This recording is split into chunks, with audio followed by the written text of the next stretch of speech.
If you are 40 and you are 40 plus, it's time to leave them young girls alone and get you a woman who understands the signs of a stroke. Start rewarding inconsistency with unavailability. So everybody's going to be consistent at doing something. That time, you confuse a lesson for a soulmate. Bible never tells a woman to love a man. You're supposed to love her. She's not supposed to love you back at the same level. Because when you have all these contingencies, you're not saying, I'm not going to love you. I'm not going to let God love you through me. So somebody told me a long time ago, they said, look, before you go on a date with someone, release first. He said, release first, so that way, when you go on that date, now you're not just looking at them through sexual eyes. You can clearly see what that person is saying and what that person is doing. But what the kind of brother that gets sleepy after?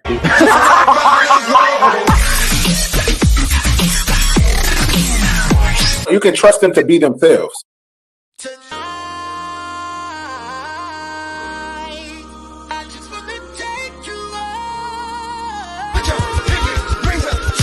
Don't forget the maybe, baby.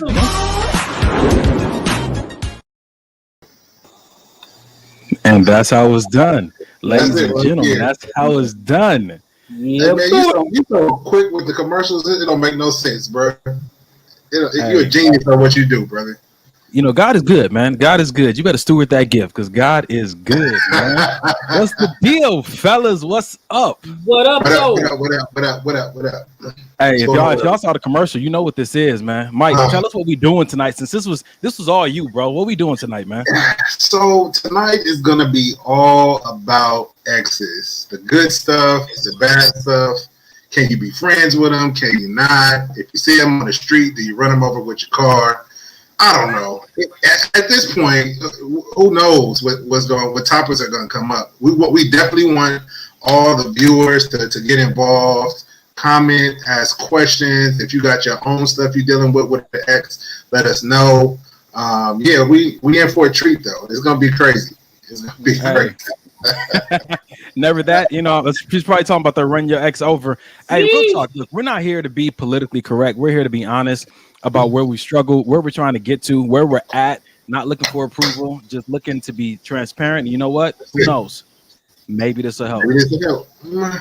That's all it is, man. Fellas, y'all want to check in real quick, man? How was your week? How was your day? What was a highlight? Give me something, man. What y'all got? Well, go ahead, Dad. Nice little froze. You froze? Oh yeah, you good now. Go ahead, Mike. Oh, okay. Week was good. You know, my usual work. Dad mode. I went. Me and Jay went and threw axes. So I went and I'm a professional axe thrower now. So you know what I'm saying. After one time, I feel like a Viking at this point. I'm gonna get my helmet with the horns. You know, I'm excited about that. And Donnie, you sound like a hater. Dub, I feel like you may be a hater too over there, but it's all good. Hey.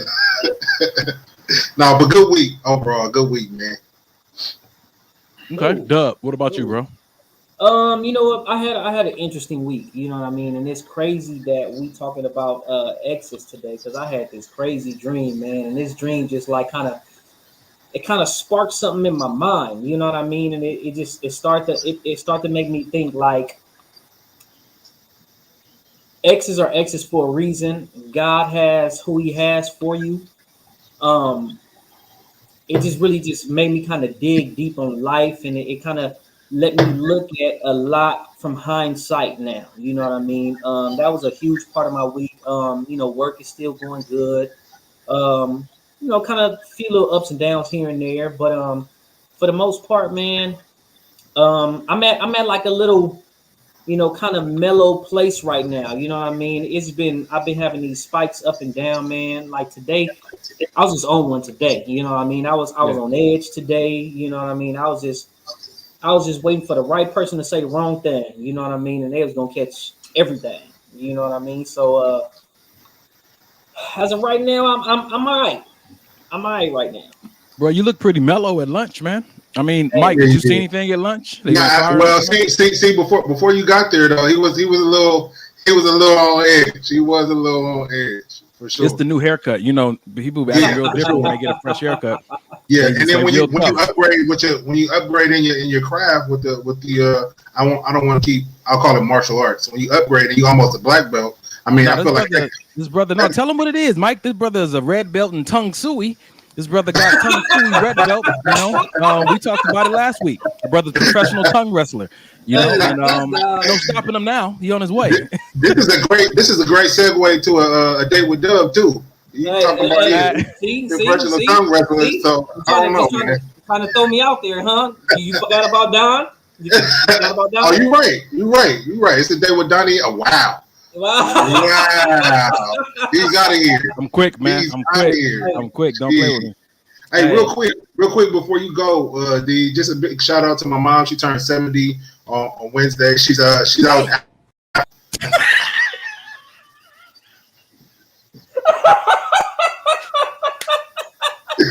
That's cool. She gonna get you, bruh. She gonna get you. She's going to get you. It's cool. No, but she's celebrating in Africa. So happy birthday, Mom. See you when you get back. Hey. Wow, happy birthday, Mom. So excited. Good job, Mama. All right. Woo. Is Mom watching tonight, bro? Who knows, man? She could be, but if your phone start ringing or if my phone start ringing, we'll know. We'll know. Here's something. All right. Man. This has been a good week for me, man. I got a job interview tomorrow. You guys know I've been talking to you about doing social work and everything. So I'm thinking about, hopefully I can switch to the medical field. I was sought after by one of my friends and clients for this position over at Cedars-Sinai. And, man, you know, I'm gonna go. I submitted my application. I'm gonna go for interview 9:30 in the morning, and we'll see what guy I got written in my next chapter. You know, if it's for me, you know, I've done my due diligence, then so be it. But my highlight of my week, man, it's just, you know, just getting a chance to hang out with my fellas today. I enjoyed hanging out with Mike and Errol and DTF today at lunch. Like, man, those moments are so refreshing. And we keep telling y'all, man, if you don't have a circle, get you a circle, man, because it's nothing like a circle, man, to get you right, man. So a legit circle, though. Not a circle of haters. You're right. You know, or a circle of haters. People are secretly jealous of you. Uh-oh. So fellas, why don't we I guess everybody, Mike, we can see what's going on with your shirt. Earl, we got to put ours on display. So on 3, fellas, why don't we show what our shirts say? 1, 2, and 3. Boom.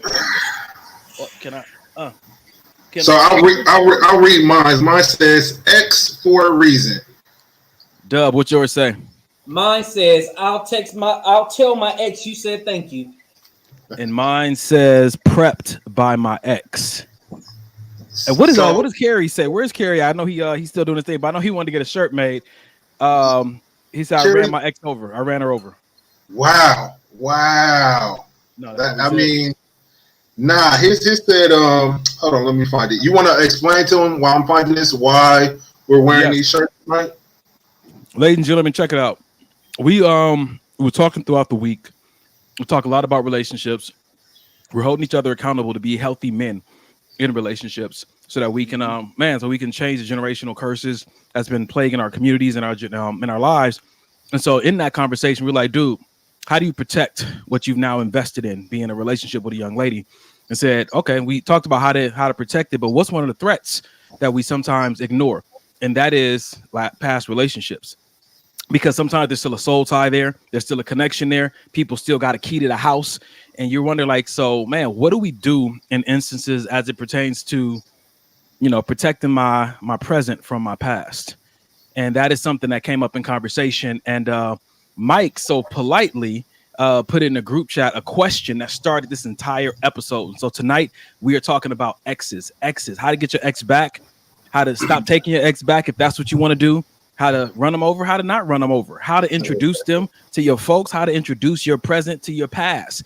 Like anything that has to deal with exes, that's what we're talking about tonight in the chat. You guys jump in there with your questions. If you have concerns on how to deal with your ex, or if you have advice, we're taking it because ultimately we want everybody to walk away from this show helped.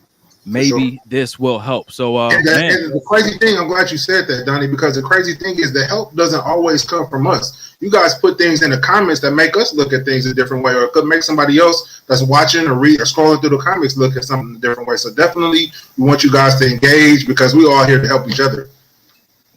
And everybody doesn't hate their ex, you know. Everybody's not looking to cut their ex off. And, you know, my shirt almost said, I still love my ex. Yeah. Still love them. I will, and I've made some really good choices. That's why I still love them. It's a really bad one. Well, only you. You were my worst choice, Mike. But besides that, I've made some, you know. Jesus. Wow. They always say bet on black, but you know, you letting me down every single day. So that's why you were with Arrow, because they're red bone, so you bet on red. Wow, did you call my brother a red bone? Hey, I'm chocolate. All right. So why don't we get into this first meme real quick? Or call me a red bone again, I'm gonna slap the shit out you. No, hey, it sounded like he was about to call you a thick red bone too. That's just disrespectful. Wow. In a minute, he gonna say exactly what Kifo stand for. Hey man, don't be using tongue suey on my brother. Listen, this right here. Mike, why don't you go ahead and get into the post that you put up there for us that started it all? All right, let's see. You got it up already or no? Here we go. 1, 2, and 3. All right. So a viewer hit me up, and this is what she said. Topic: what do you do when you run into your ex and you are in a relationship? So I told her that I would put it on tonight and bring it to the table. So what do? You run into your ex and you're now in another relationship. I feel like if it was a cordial thing, it's just a hey, how you doing? Good to see you, and you move on. I don't feel a need to divulge, oh, I'm in a new relationship now, and unless I'm asked. Now if she says, hey, are you in a relationship? Yeah, I'll let you know what it is and what it's not. But I'm not gonna just throw it all in your face. I'm with a new chick now. Yeah, that's unnecessary. But I see a lot of people do it. Hey, so in the words of DJ Devious, my brother Kerry, his shirt was gonna say, "You're no longer my ex, sis." And, you know, he's big for calling somebody sis to let them know what their place is. Mm-hmm. But man, I agree with you, Mike. I think that you continue to respond to them from the place of your new character, because if you respond anything less than, then you still are less than. You know, the evidence, especially when you're surprised by their appearance in your life, you see them in the store or whatnot. Nothing more further verifies if you're healed or if you've grown than how you respond in that moment, because it caught you off guard. Right. What you think, Dub? Man, I think, you know what, man, like sometimes people make things awkward that don't have to be awkward. Right. You know what I'm saying? Sometimes people still feel a certain way and they just be on one. You know what I mean? It depends on how you guys broke up. You know what I mean? If you see him, you talk to him, hey, what's up? How you doing? What's going on? You know what I mean? It depends on how y'all relationship was when y'all broke up too. You know, you may see him be like, hey, what up, my nigga? You know what I'm saying? What's going on, bro? Hey, like what's happening? Right. Yeah. So, like if she still owe you money or something, it's man. You know, I tell you like this, man. Sometimes how you maintain a relationship after you broke up with somebody, a lot of times either number one, it depends on how you guys broke up, or number two, it depends on how you guys started. Like if you already started like good friends, or you guys were cool when you started and it didn't work in a relationship, you guys can still be cool. So when you see your ex in person in public, it's like, oh, what's happening? What's going on? Yeah. I like that, man. I think that sometimes I have been, let's talk about personal experience. I think I've been I guess I convinced myself that I needed to be cordial when I saw my ex, but all that didn't need to be said. Right. Especially when I'm with my ex. I mean, when I'm with my present lady, you know, where I'm investing. Sometimes I think Allison said it. She said, a head nod if I'm with my new, simple convo if I'm not. Isn't to hide anything, but there is no need for a convo if a new man is with me. And I think that this is what we're talking about. How do you protect where your investment is now from where it once was before? And sometimes it's a simple, hey, what's up? Good to see you. Maybe an introduction to my new ain't relevant if they're not asking for it. What you thinking, Mike? You know who is relevant for? The person you with. Like for me and Jay now, like if we go out, it'll be so my ex may be there type of situation, or she'll hit me with, I used to talk to such and such a guy, just to put, you know what I'm saying? Just as a common courtesy, not that, you know what I mean, it's something still going on or you need to be on guard or anything like that, but just out of a form of respect. Like I think that is something that should be done, and it's something that I try to do. But what do y'all think about that? You know, like I said before, man, it's you don't want to make things weird. You know, sometimes if you with your new person and you see your ex, you automatically get super tough and super defensive. And all that stuff is not necessary. You know what I'm saying? Whether it's a woman or a man, like they too tend to get super tough or right, exactly. It's like that. The dude was shaking hand all extra hard. Hey, girl. Exactly. Right. It's like, man, come on, man. It don't even need to be all that. You know what I mean? Like, you don't have to get super protective. You know what I mean? You don't have to get super aggressive. Like, you don't have to get super like you hate my guts or whatever the case may be. Hey, Mike, act like I hate you. This is Dub right here. This is Dub. Like, I'm sorry. Okay. Hey, I was going good to see you. Take this healthy handshake and go with that. Man, I'm a definitely not disrespect the person that I'm with. But all that extra stuff, you know what I'm saying? If I'm in a position to introduce them, I'm gonna introduce them. Hey, this is so and so. This is so and so. You know what I mean? All that extra stuff, it don't need to be said. I don't have to sit up here and just, prove anything to anybody. And if my new woman is going crazy, I'm gonna tell her, hey, calm down. You know what I'm saying? Don't all that ain't necessary. So this is my question, man. Are we introducing our present to a person saying, hey, this is my ex? Or we're saying, yo, this is my friend Lisa. Do we have to identify what their status once was? You don't, because it feels like that automatically puts the person that you win in defense mode. You know what I mean? That automatically make, like, a lot of cases, not all cases, but a lot of times when you tell somebody that's your ex, that automatically make that person have a preconceived notion, oh, I don't like this person. And it don't even have to be all that. You know what I'm saying? It's just like, okay, well, this is so and so, this is so and so. If the conversation came up, hey, did you guys date? Yeah, we did. So, you know what I'm saying? It's over now. I'm with you, so keep it moving. Let's go. Mike got a different opinion. I'm seeing all. No, I was just thinking of different scenarios that I've even been in. Like, for instance, what if the ex then comes up and introduces herself as the ex, and now your girl's looking like, oh, you brought me to a function where your ex is now. You could have avoided all of that by just divulging the information ahead of time, possibly. I don't know. I say people shouldn't trip off of stuff that. I agree. No, I agree with you. Once again, I go back to my Dollar Tree. You know what I'm saying? Like, you wasting a whole bunch of stuff, little petty stuff. You wasting energy on a whole bunch of little petty stuff. Like, dude, it ain't even that serious. You know what I mean? Like, if you want me to tell, hey, if you want to talk about, hey, was that your ex? Yeah, that was my ex. You know what I'm saying? So what? Yeah. What is it? You know what I mean? It's not a big deal, because at the end of the day, I'm not going to treat you any less than because I see my ex here. You know what I mean? I'm not going to disrespect you. I'm not going to, I'm not going to do none of that. I'm still going to treat you like my queen. I'm still going to treat you, you know what I mean, like the person that I'm with. So none of that should even matter. You know what I mean? If I start to slack off because I see my ex, if I start to back up and start to act funny, then you can kind of check me like, hey, what's up with this? You know what I'm saying? Like, something feel a little weird, it feel a little off, like what's going on. You know what I mean? But if I'm still keeping everything, loving on you and doing everything like I usually do, it's not a big deal. Let me ask you this, because it kind of falls into the line of what we're talking about. Do you ever feel any kind of way, or maybe you've done it, introduce your significant other, or has your significant other just introduce you as, hey, this is Errol, or hey, this is Mike or Donnie, but not, have you felt a way that she didn't introduce you as, hey, this is my boyfriend? I've been in that situation where I was introduced to as Errol, and honestly, man, it didn't bother me, because even with that being the case, she was still loving on me like she was before she even seen it. Okay. You know what I mean, and that wasn't one of those things to where she just backed up and she just whatever. Like, I have absolutely no problem at all saying, hey, I used to date this woman, or we was in a relationship or whatever. I have absolutely no idea. But on the same token, I know sometimes when you, for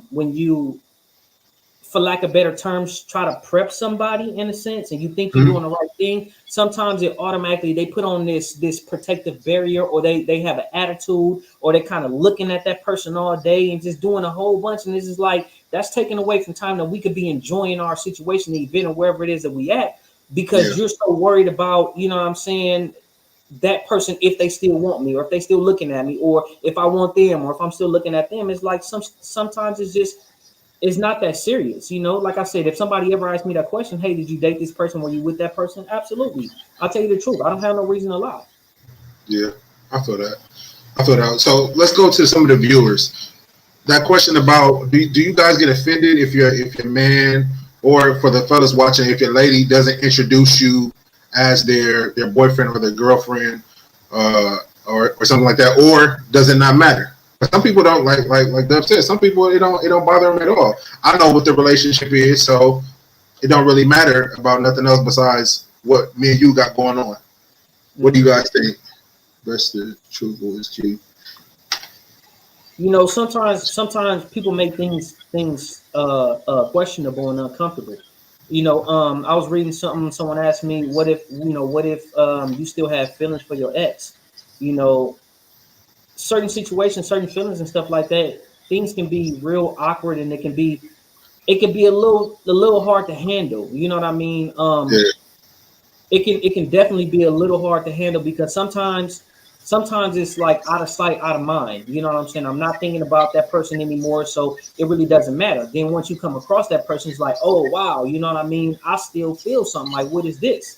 Ooh. You know, and at that point, I feel like you have to take a look within. You have to take a look within yourself. You know what I mean? And you have to say, okay, you know what? Why do I still have feelings for this person? Or why am I still holding on to it? Or why am I still, now that I'm with my new person, why am I still thinking about this person when I see him now? You know, so that's something that you have to deal with internally. You have to really get through and just say, hey, you know what? I need to check myself. I need to correct whatever it is that I still got going on. You know, and sometimes we in situations where we just don't process the end of a relationship. We don't grieve the relationship. You know what I mean? It's like we just automatically so quick to just jump into something else, or another person looking at me, or this person is cool, or I'm with this person and I move on. But you didn't grieve your previous relationship, and now you're still holding on to certain things, and certain things still bothering you, and it's like this whole big old mess up. You know what I mean? Because you didn't take the time for yourself to heal. And then a lot of people don't realize you were like for me, the relationships the real relationships that I was in, they were pretty serious relationships. So once you get out of those, it's not like, okay, I'm out now, I'm good, now I can go hop back into something else. People like you said, sometimes people wonder why they're still feeling things, because you were invested in a whole nother human being, and they were invested in you, whether it ended badly or whether it ended great. You still invested time and energy and a whole bunch of other things that you can't just get back overnight. So like you said, that process of just taking a moment and making sure that a lot of that is out of your system is important. For me, I'm the kind of person, I don't need to be friends because you know we hold that, a lot of people hold that term to a lower standard than I do, but I don't need to be friends with any of my exes. We could be cordial, we could be cool. Like I have exes on Facebook. I have an ex that I hit up sometimes, and hey, how you doing? How the kids? How's your husband? Yada yada yada. We're friends on Facebook. Like it's no problem at all. But me and her not friends. I don't need to be your friend because I know what we had, and I don't ever want to put her in a situation because she's married with kids, and I don't want to put myself in a situation where we start reminiscing and, oh man, we used to have, because then you didn't already started going down that rabbit hole that it's hard to come back out of. So for me, it's best for me. I just, you know, like I said, we could be cordial, but we don't need to be friends though. And that's definitely something that you have to really look within yourself. Like everybody doesn't have the same abilities and inabilities. Right, like what's okay for one person may not be okay for the next person, and it's okay. You know what I'm saying? Everybody process things like the way they do. Like, you know, we had a conversation about, you know, before in one of the previous episodes about clothing was destination appropriate, and you know, when it came to that, certain things for me is just not appropriate. You know what I mean? Certain things for me, I don't want my woman just walking around wearing. You know what I mean? But for you guys, it may not be a big thing, you know. So certain things is, and I don't tell nobody what to wear, what not to wear, what to do, what not to do. Let you do whatever it is that you want to do. If it works for me, good. If it don't work for me, I'm gone. You know what I mean? But I'm serious. I'm out of here. I'm out of here. You know what I'm saying? Because I can't tell you what to do and what not to do. It's just like that, man. But some people are not just depending on who it was that you was with. Some situations is not so easy to get over, and that's understandable. You know what I mean? Some situations is harder to get over. You may have loved this person deeper. You guys probably had a deeper connection. it was probably something going on, some type of connection that was just greater than just the love. And situations like that, it's understandable. It's not that easy to get over. It's not that easy to just let go. And yeah, you may run into that person in the future when you with your ex and those feelings come up, because sometimes it's extremely difficult to let go and get over. But that's just letting you know at that point in time that you have work to do. Yep. Right? You know, right. especially if you understand that the person that you with truly has value and you wanted to work with that person, you definitely have to take the time to work on yourself and say, you know what, I still have some lingering feelings. I need to figure out whatever it is that's going on, because I don't want to damage what I have going on in my new situation. Yeah, I feel that. I want to hop into something that Jana said. She said, how do you introduce your present to your ex so they know who the kid may be around?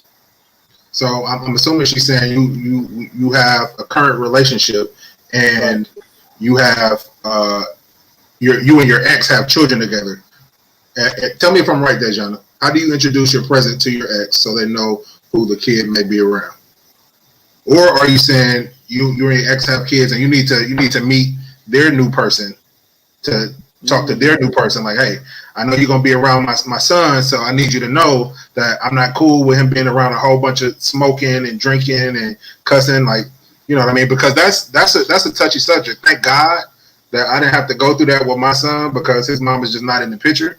But I know a lot of people that I know in those type of relationships where, you know, the ex doesn't want to talk to him because the ex may have said something negative about him. So now that new partner that the ex has already has a bad taste in their mouth because that the ex been lying to the new partner about, you know what I'm saying? It's just a whole lot of drama that goes on. But to me, I feel like as adults and as mature adults, we should be able to talk to one another, especially if it's something to do with children. We got to put all the I don't like yous or he my man now, or she my girl now. All of that should be set aside for the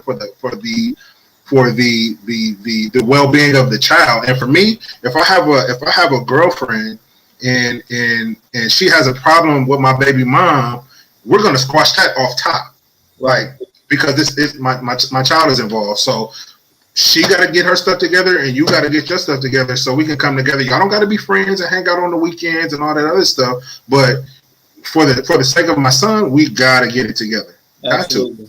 Because he's going to be in my girl's life, and he's of course going to be in his mom's life. So you want to raise your child around an environment that everybody loves them. They don't have to necessarily love each other, but we know that everybody loves you and we get along together because of you. Right. You know what I mean? But yeah, go ahead. No, I was about to say there's another comment that I wanna kind of address, and it's this right here. She says, "Do you think that it's possible for a person to move forward in a new relationship if they still have some type of relationship with their ex?" Yes. Yes.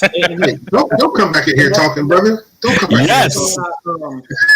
I definitely wanted to touch on, because there's all type of different situations that still will allow someone to have some type of relationship with the ex, whether it be if you guys have kids, whether it be if you guys were involved in the same activities, i.e. a bowling league or this or that, just different things like that. So there's still situations to where, you know, contact is just inevitable. You guys will still have contact with your ex. Whether it be some other type of relationship, just a friendship or whatever, it's very well possible.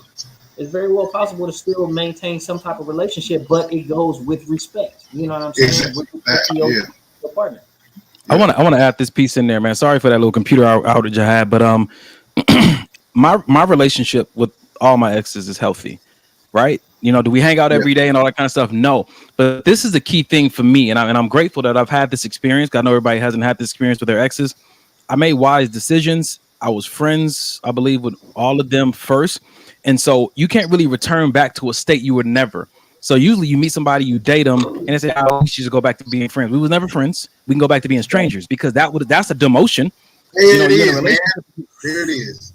And so for me, it's like I was friends with them first, and so we had a friendship well built that we could return to. You know, yeah, there was chemistry. There was always chemistry. I'm mature enough to handle that. But I do know that for the people I have dated, I am cool. My exes, in that when I see them, you know, there's hug, there's conversation, there is, hey, sis, everybody. Like I'm an inclusive type person, and I understand that ain't everybody's cup of tea. Neither am I. So here we go again with the same thing we've been saying these last few weeks. Get what you're looking for, man. If you want a dude that ain't cool with his ex, then get you a dude that ain't cool with his ex, versus trying to get you a dude that is cool with his ex and make him change who he is because it's not what you like. Exactly. Ooh. Exactly. Say it again. Say it again. Say what So look like this, man. Like I look at it like this: if someone is cool with their ex and it's like respectable and things are very platonic and whatnot, like that's a add to their character. Like, wow, you guys really managed to explore a romantic situation, didn't work out, you were able to go back to something without any drama. Like, I applaud you for being able to do something like that, because clearly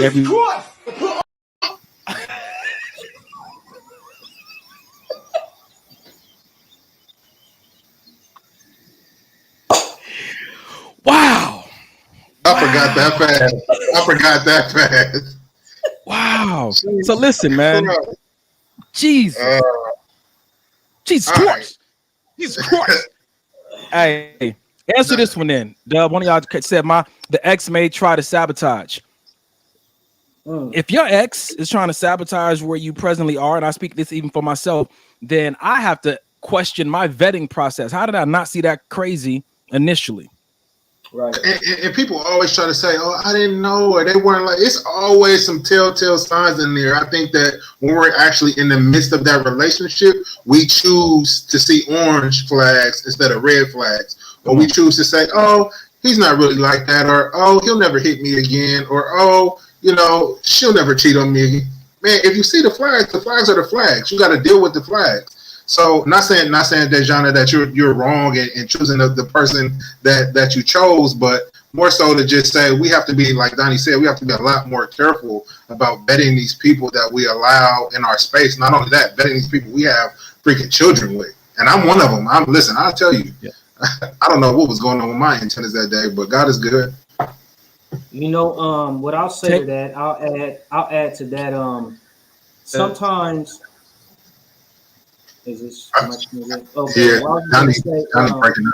Yeah, sounds like he was trying to say something. His mic was going out. But what I will say is this: what if your ex try to sabotage things? Well, I feel like you need to always keep it 100 and show the person who you are. Show the person that you're with now who you are. That way, when your ex does try to come in and try to sabotage and try to say something, and it's like, that's not the same person that I know. So either that's the person that you had, or you lying about something. You know what I mean? But if you just keep it 100 and just show the person who you are, that's why I hate meeting somebody's representative. I don't want to meet your representative. Show me who you are. You know what I mean? Number one, we gonna not waste time by sitting looking at each other's representative, but I get to see exactly who you are, who I'm meeting, who I'm getting to know, and so that way, and I can show you who I am. So when somebody come try to tell you something that's contrary to what you see, you already know, like, nah, man, that ain't true. That ain't him. Or at least that's not the person that you knew. I'm sorry that you got to experience something different, but this is who I know. Yeah. So that reminds me of, I want to ask us a personal question, but before I go there, I want to see if y'all can chime in on this real quick. My ex is somewhere telling his new girlfriend how bad I was, and she's smiling, thinking she's made it in life. Two idiots. So let me ask a question. Do y'all think that your exes are somewhere bad mouthing you to a guy they trying to get with, or a guy they are with? Do you think that they're bad mouthing you? I would, and we're always transparent on the show. I would definitely say yes, but I would simply say yes because the person or the man I am now is not the man that she dated. So yeah, you bad mouthing the person that I was, which is cool. I would probably bad mouth that guy too, to be honest, right? I wouldn't tell my daughter to go out and date the guy that I used to be, right? But at this point in life, it's like, you know what I mean? It doesn't make me no never mind, if I'm being honest, because I know where I'm going and who I'm trying to become and who I'm becoming. So if my name is coming up in circles and it's not good stuff, I know they're not talking about nothing recent. Amen to that. Man, Dub, you think she bad mouthing you somewhere? I'll tell you. She called me yesterday talking shit.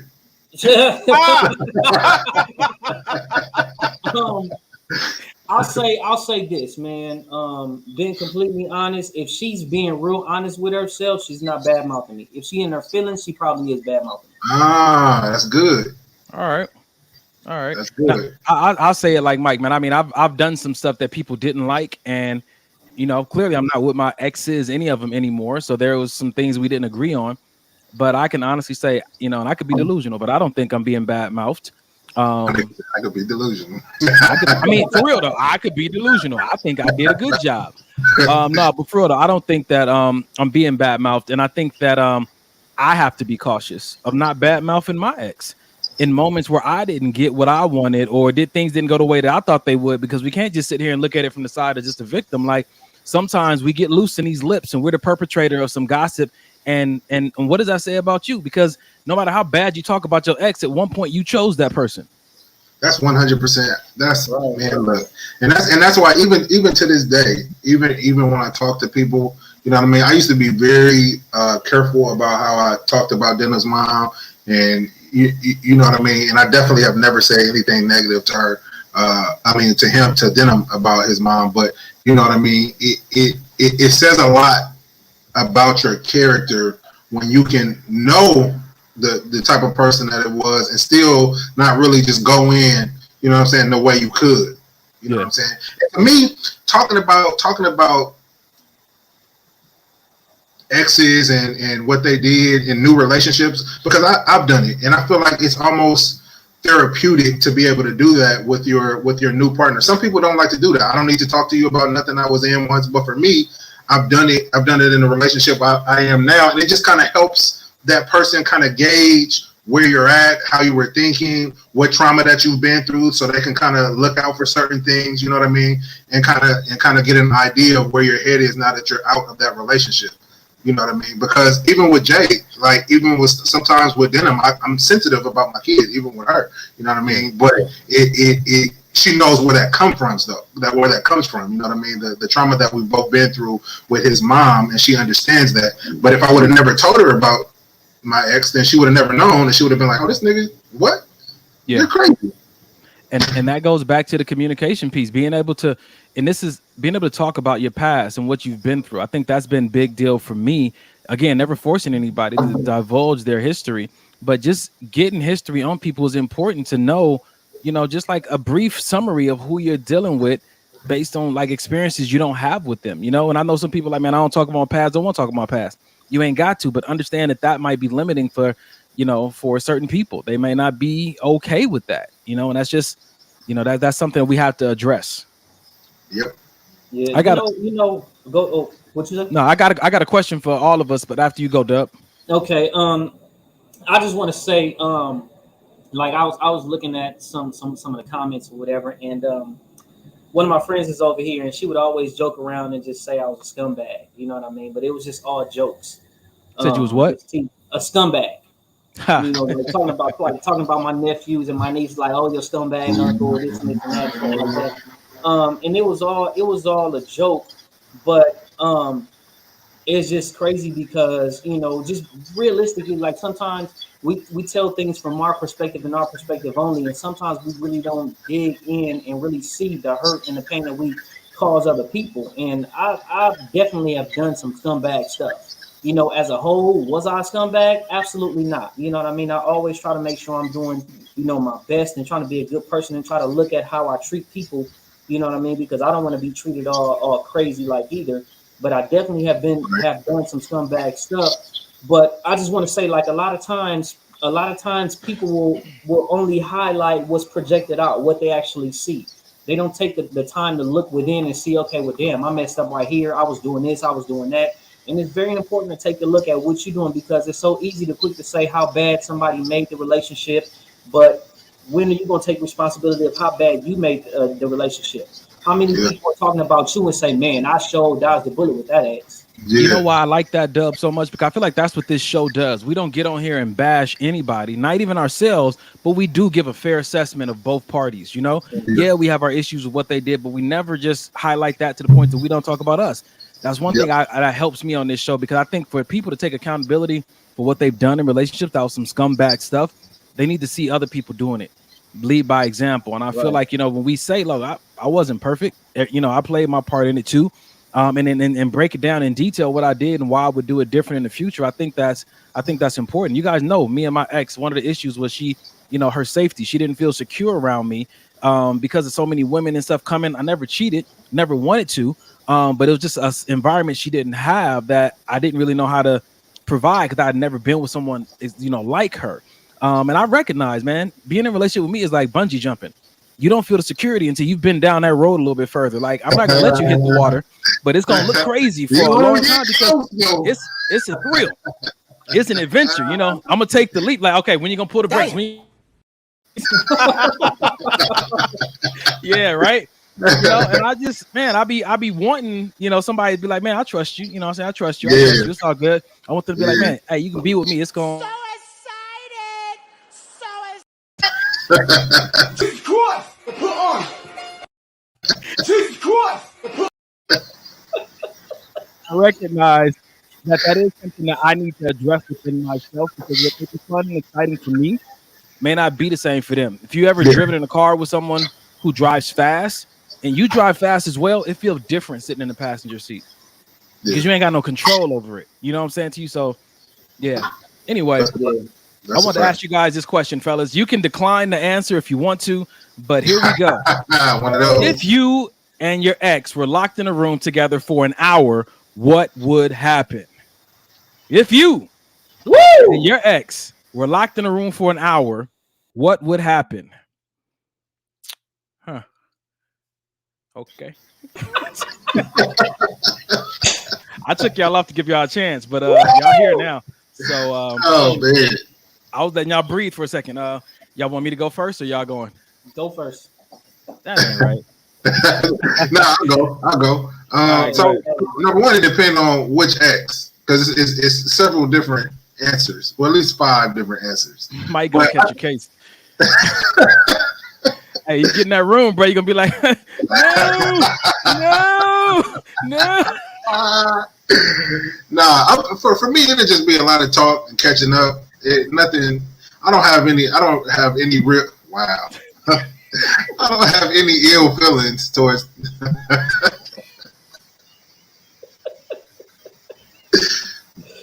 towards any of my exes. So it'll just be talking, catching up. Okay. That's it. Nothing crazy. Duh. No chokeholds or no chokeholds. Nah.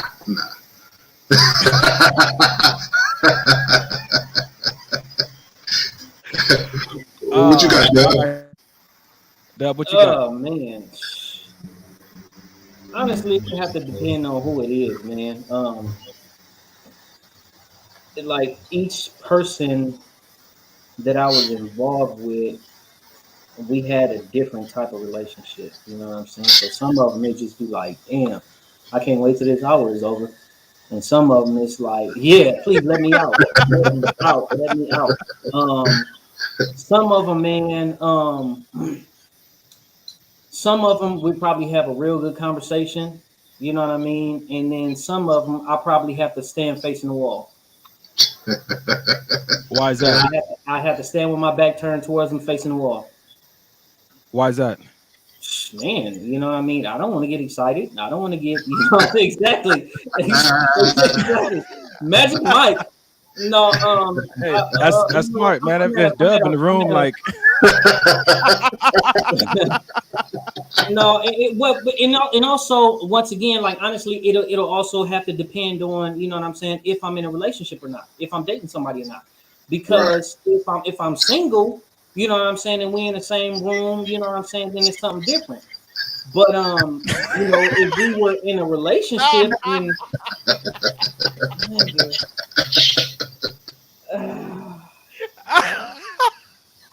I don't want to see the special flowers, bro. No, all but right. it really depends on, like I said, if I was in a relationship or if I was single. Obviously, if I was in a relationship, you know what I mean, I'm maintaining, space and distance, and I'm keeping the conversation light. I'm keeping, you know what I'm saying, I'm respecting the person that I'm with. If I'm and I'm questioning why are we locked in a room together, you know what I'm saying, if I'm with somebody else, you know it's what an I mean? escape room. That means you trying to get out. That's kind of how the relationship was anyway. Wow. Yeah. Whole relationship was an escape room. Jesus. Yeah. That's it. I'm done here. Okay. For you guys in the no. I'm gonna answer it. I'm telling everybody where we at though. I see our viewer numbers. Try to skip out on that one. Yeah. Our viewer numbers going up, man. Yeah. If you guys are just joining the podcast tonight, tag your friends and let them know this question we're doing right now is if you were and your ex were locked in a room together for an hour, what would happen?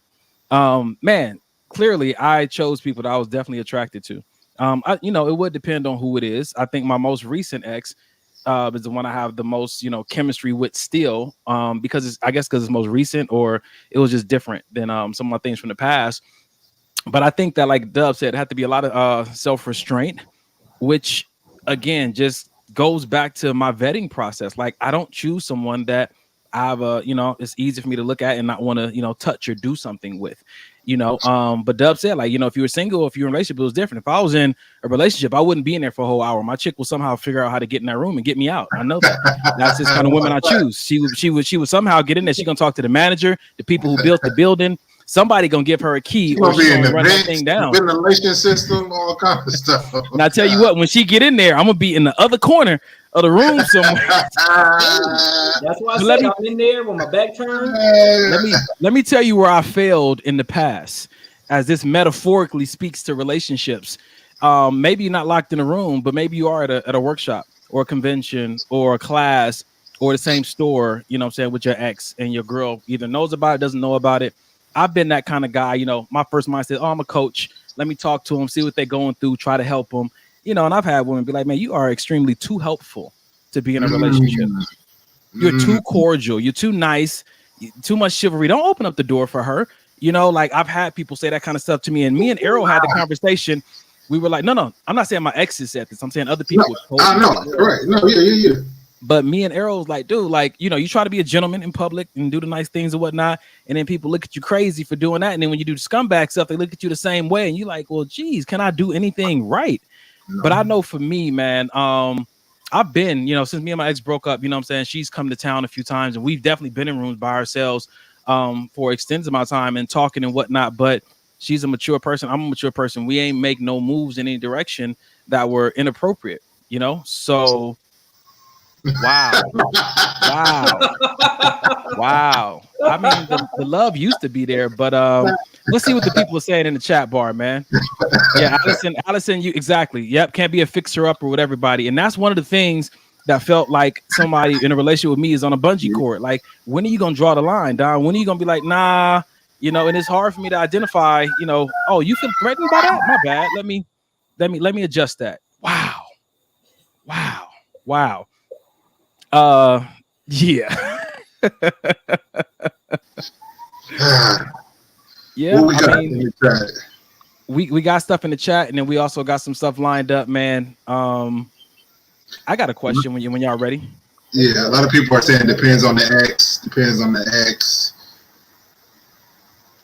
on the most recent ex. Answer the question from the most recent ex. And I don't think we've even been clear about that. What an ex is. An ex is a person that you chose to be in a committed relationship with, right? Not just a person you dated.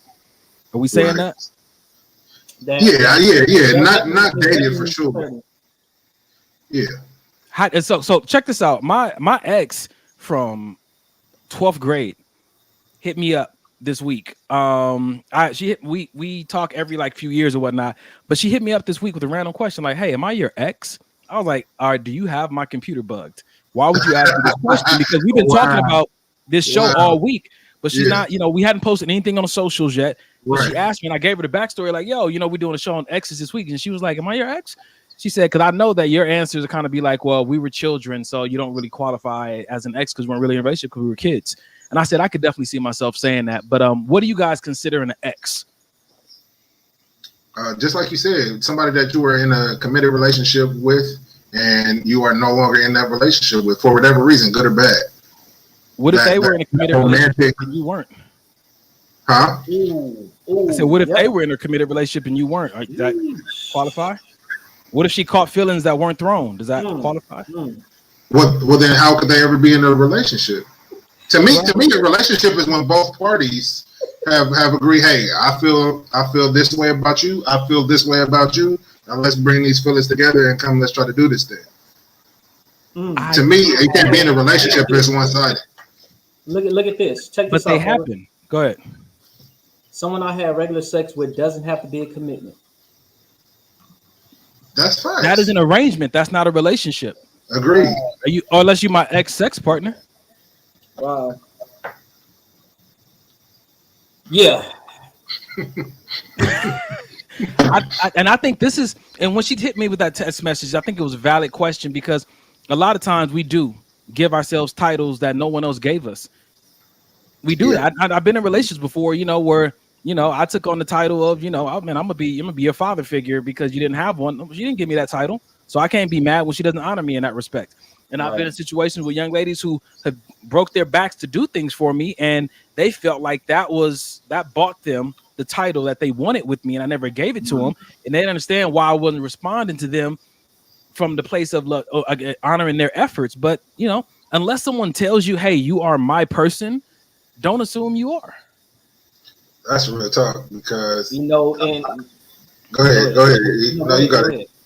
I was just gonna say, like, sometimes somebody may label you as their person, but you didn't, label them your person as well. So God said, but God said, man, you know what I mean? Yeah. Go ahead.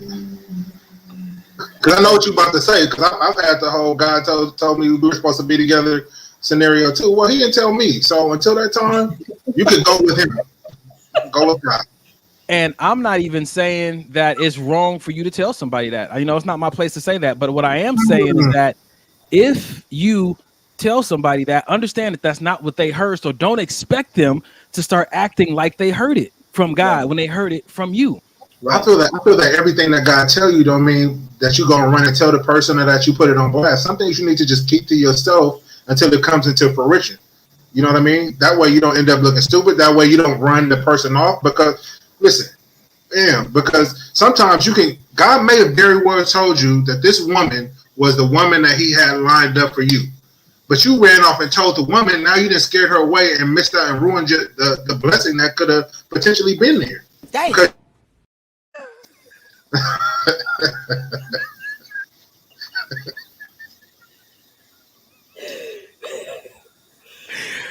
That's true. Yep. So sometimes, you know what I'm saying, like you said, though, there's nothing wrong with if you want to divulge that, what you feel like you found out in the dream or during your prayer time when you were in your prayer closet. But just know, like you said, be prepared if that man or that woman be like, he didn't tell me that. So yeah. And I would even add to that, if God tells you, then ask God, can I tell them? That's good. Don't just take it upon yourself, because that may be you coming to them and saying that may be that edge that they needed, that confirmation they've been praying for, that makes them like, boom, all right, that's what I need to know. Let's do this. Let's rock this out. Let's go get married. All that kind of stuff. That may be the place, but don't just. I've done this before. God gives me a little bit of insight, and I take the steering wheel like, okay, I got it from here. I've messed up so many times doing that, man. So many times. What does your shirt say? She asking everybody? Just run down the line. Prepped by my ex. Mine says, I'll tell my ex you said thank you. And then mine says X for a reason. And Mike, we should spend some time talking about yours, because that's a topic that a phrase that I hear, and I'm not sure if everybody feels the same way about it when they say it. What do you mean when you say X for a reason? So for me, I just feel like we had our time together. We hopefully we did everything to make the relationship work. And whether it ended on a bad note or a good note, the romantic side of the relationship ended. Now that doesn't mean we can't still be friends. That doesn't mean we can't still be cool. But I'm never gonna go backwards. Like, I saw what that was already. I saw like the reasons why it didn't work. I saw all that. Now, granted, you may change, I may change, but I'll never know, because I'm not gonna turn around and look. Because I'm looking forward. Well, So I have a devil's advocate for that. Running. What if you were the reason that the relationship didn't work? 100%. What if you were the reason? What if you were the reason that the relationship didn't work, and then your ex was still willing to give you another shot? Is that still you're an ex for a reason? Now, listen. I'm not talking about we're taking a break, or you know how when you're in a relationship, hey, let's just spend a little bit of time apart. I'm talking about no, we cut ties. Like we're no longer. You know what I mean? For me, whether it was my fault or not, even if I've admitted my faults, because of course we've all had faults in relationships not going the way that we may have wanted them to go. But even after I admit my faults, I'm still not going to go back. I'm going to move forward because I've experienced you. I understand whatever the reason you were put into my life for that period of time. I'm thankful for it. I may have learned things from it, but I'm just not going to go backwards. And I'm not saying that in a negative way. When I say backwards, I don't mean a step down. I just mean backwards. I'll tell you like this, man. I went back, me and my ex, we did it 3 times. We tried it 3 times because I really believed in my decision. Thank you, Patricia. Huh? Oh. I was just saying thank you. She said All those right. straight were great. Mike's definitely gonna say thank you because Mike made them. And if you like a specialized t-shirt made, you can talk to Stoic Printing Services because Mike makes shirts. He makes labels. He makes signs that go on buildings. Mike can make anything you want except for you happy because he's taken. So let's move on. That's why you my brother. That's why you my brother right there. I love you, bro. Hey, are we holding each other accountable or not? Yes. Honestly, let's just real quick. I know you had something to say, but just real quick. This is why having a circle is so important because sometimes, you know what I mean, as men and as women, sometimes we get weak, right? We get into our flesh. We may want to see if the grass is greener on the other side. This is why you have a circle to kind of hold you accountable and hold you responsible for the things that you said you was going to do. And that's just not in relationship. That's across the board. If you got bills you need to be paying, but I'm seeing you at the club, I'm going to call you on it. Like, hey, bro, how you out here, you know, spending $500 at the club and you just told me, you know what I'm saying? I don't know. That's why I appreciate this circle. No, and what if you got what if you running hoes out that club? You know what I'm saying? You just there to monitor now. What were you saying, Donnie? Oh. Jesus Christ. I was gonna say just pause for the cause that Mike is holding me accountable. I'm a single man, you know what I'm saying? I have my urges and my thoughts, and you know, and I be running these streets by myself, running my errand stuff, and I be seeing stuff I like.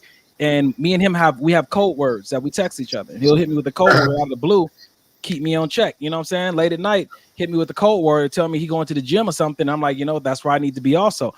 Because temptation is real. The Bible says, be careful when you think ye stand, lest ye fall. And that means that pride comes before the fall. So you get caught up thinking, oh, I'm good, I'm solid, I don't really need no support, nobody watching out for me. Then, you know, pretty much inevitable what's going to happen next. Timber. Exactly. Man. So why don't we ask this question? Well, you know what? It's halftime. Is it halftime? Halftime. It's halftime. Yo, chat bar. Why don't y'all tell us what your favorite part of the show has been so far? We got our second hour coming up, but what has been your favorite part of the show so far as as Mike runs down some of these announcements? All right. Yes, these are our announcements. First of all, give an honor to God.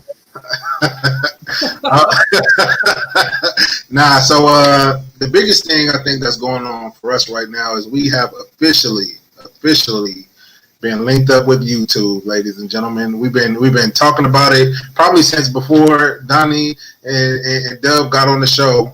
But talking about getting on YouTube, but see, and that's why God put certain people in place that, you know, when you fall short of certain things, your brothers will come and they'll pick up the pieces. So thanks to our brother Donnie who hooked the YouTube channel up for us.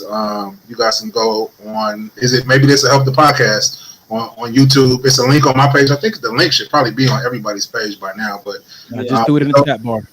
Awesome. So for those viewers I don't use Facebook or I don't have Facebook now, we have no excuses because we are live on YouTube. As always, please go check out and like, follow, share, turn on notifications. Also for our Instagram page, maybe this will help the podcast. Yeah, man. Date with Donnie and Dub coming up soon. We're just working out the kinks with that.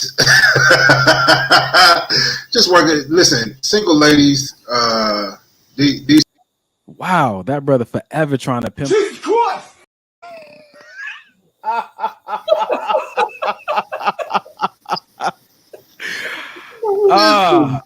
I said announcements, not lies, brother. All right.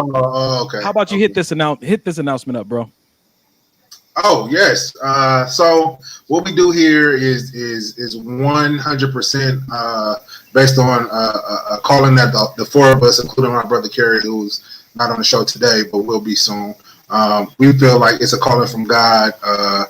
It was Kerry's idea about a little bit over a year ago, to just come together and have some pretty much talk amongst us fellas about things that we go through, that we struggle with, and just have transparent conversation.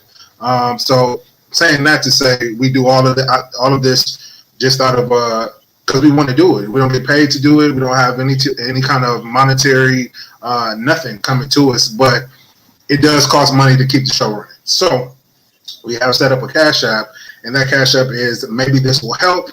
$, maybe this will help. Anything help, whether it's $1, whether it's $2.50, anything helps.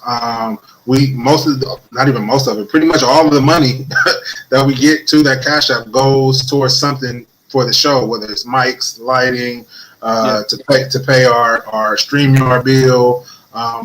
So we definitely want to keep the show going, because not only are we helping each other, we hope that we're helping you guys as well. Amen. Last time, this is our Cash App. Maybe this will help. Go over there and do it now. If you're feeling froggy, leap. We ain't gonna hold you back. Make sure you go over there and subscribe to our YouTube channel. Do it now. You know what I'm saying? No time like the present. Because once we run those numbers up, they'll give us YouTube gonna have hopefully we're praying that we have a partnership on there. You know what I'm saying? And take this another level. And thank you guys for being a part of it. Man. Vicky said that it's always the transparency for me. That's her favorite part of the show so far. Nice. Patricia said she's already subscribed to the YouTube channel. Thank you. Vicky said run those deets for the maybe. Nope. Oh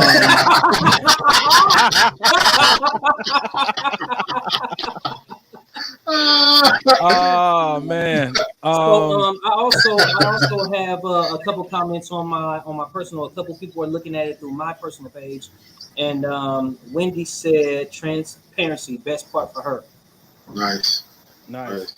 All right. And that's where we want the show to go. You see so many times, and I'm not bashing or knocking any other podcast by any means, but you see so many times cats on there just talking out the side of their neck, being disrespectful, you know what I mean, coming at things with a biased sense of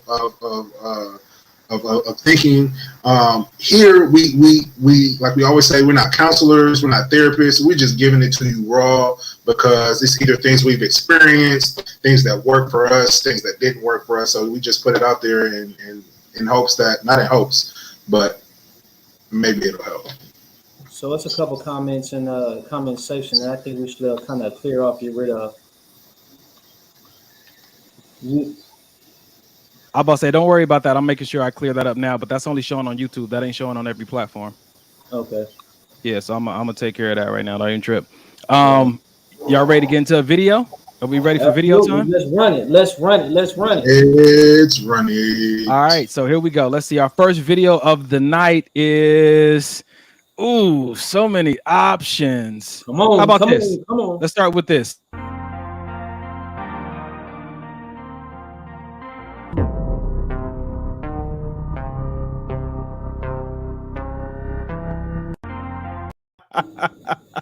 All right, no, that's not the one. I just wanted to put that up because so many people were trying to find out how to get back at their ex, but you said you was over them. You said you was good, trying to get there. But no, this is the real video right here, man. Here we go. You cannot be cool with your ex. I don't care who they were to you. Fellas, if your girl talking about, oh, me and my ex is cool or whatever, cut that off. Also think about this, bro. You ever have a relationship and she talking about, let's just be friends? Basically, just want to keep you around so they can use you for attention. Want to keep you as a little pet, a little dog that they can call at their will. Is that what you want to be? Somebody's pet? No, so we cutting off exes. And if your girl hasn't cut her ex off, run. You cannot be cool with your ex. I don't care who they were to you. Fellas, if you... How y'all feel about that, man? Run it. I feel like it's a young boy. You know, he's a young guy. Maybe hasn't experienced a lot of real solid relationships. I feel that the only time that I wouldn't trust my girl with being friends with an ex is if she's giving me a reason not to trust her. Like, have you broken trust in this relationship before? So now you say you're friends with your ex. Now I got to kind of wonder. But if you haven't given me any reason not to trust you, I'm going to trust you with whoever you say is legit. You bring this guy to me. You tell me he's a coworker and he's cool. Fine. Oh, we went to grab a drink. Fine. Like, I'm not gonna sit here and say you can't be friends with somebody. Like, I'm the new guy. If you think about it, like, that's how I never understood how people come in these relationships and then want to start cleaning the house. Like, nah, you can't be friends with her. You can't be. You just got here. That is a great way to say it. Coming in somebody's relationship and then start cleaning house. That's good stuff, bro. You just got here. Jeez. Hey, pause for the calls on that one, Mike. Pause for the calls on that one, bro. Hey. I'm just saying, like, it like I said, unless that person has given you a reason to come in here, come in the relationship acting that way, and I'm talking about they broken trust, then you don't have no reason to act like that. Maybe you should deal with your own issues that you clearly have to be able to want to come into a new relationship thinking that you got a clean house. Clearly something maybe has happened to you in the past relationship that you haven't dealt with. So maybe you shouldn't be in a relationship at all. Just saying. Right. And I say it like this, man. I think that who said it best right here? Not true. Not true. It speaks to your personality and character. I want to see them being blessed. And I think, again, we go back to this healed piece and this whole piece and, you know, where are you at, you know, when it comes to, you know, the people that you've been with. Like, how can you go from loving someone to hating someone? I know that it happens. I know why it happens. But if this is not a situation that warrants that, don't just group everybody as an ex in that bucket because they don't all deserve to be there. Right. You know what I'm saying? And then we said at the end, if she's still cool with her ex, then run. Does anybody in the chat bar agree with that? If the person is still cool with their ex, and run. We're not gonna judge you. We just want to see what it's about. We might talk bad about you. We ain't gonna talk bad about you. We know that people don't always agree with us, but you know, some people are there.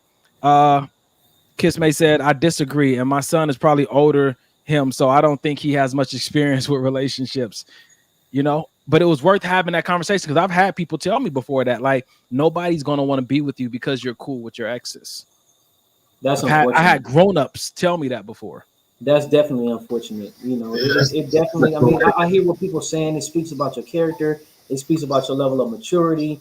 It's so many different things that's in question with that. Obviously, all exes aren't meant to stay around. I get it. Granted, you know what I mean. All exes are not meant to stay around. Depending on how things go, not everybody needs to stay in your life. Sometimes people are ex for a reason. But on the same token, not everybody is meant for you to just delete out of your life. You know, some people are better in other positions. Some people it's like a stadium. You know, you have a basketball stadium. Everybody's not meant to, you know, be the star player playing basketball. Sometimes you need janitors. Sometimes you need vendors. Sometimes you need, you know, whatever. And sometimes when you have somebody in the wrong position, it's not gonna work. You switch them to the position that works for you. Come on, Dub. Me and Dub had this conversation in Texas. We said that you got to start looking at yourself as a corporation. You know, you may hire somebody to be the CFO or, you know what I'm saying, or someone to, you know, be the department lead. And they weren't a good fit for that position. It doesn't mean that they don't fit in somewhere. Right. And that's the biggest revelation I've had in my adult life as it pertains to romantic relationships and interpersonal relationships. Yeah. You can have the right person just in the wrong position. And I think that it helped me because I've left relationships before thinking like, I ain't doing none of that again. It don't work, until I realized that maybe you did all the right things. You just did them with the wrong person. Don't just discount everything you did, everything you thought was right, just because it didn't, quote unquote, work for that person. I'm a firm advocate that when you get in a relationship with somebody and it runs this course, it runs this course. You don't have to be mad. You ain't got to have no drama. You can be like, yo, it served its purpose. Every engagement in dating isn't supposed to end in marriage. Right. It's maybe supposed to end in enlightenment or transformation that you needed for that season. And then everybody just shake hands and be like, dude, I enjoyed that. Yeah. I think it doesn't happen that way normally because you guys built this life together, and nobody really wants to let that go. So one of the other person doesn't want to let that go. So there ends up being a little hard feelings or bitterness behind, one of the other persons wanting to leave the relationship. You know what I'm saying? So I agree with you. It should be able to be amicable, and you guys go on about your way. Good run, shake hands, and go to your corners. But in reality, you know what I mean?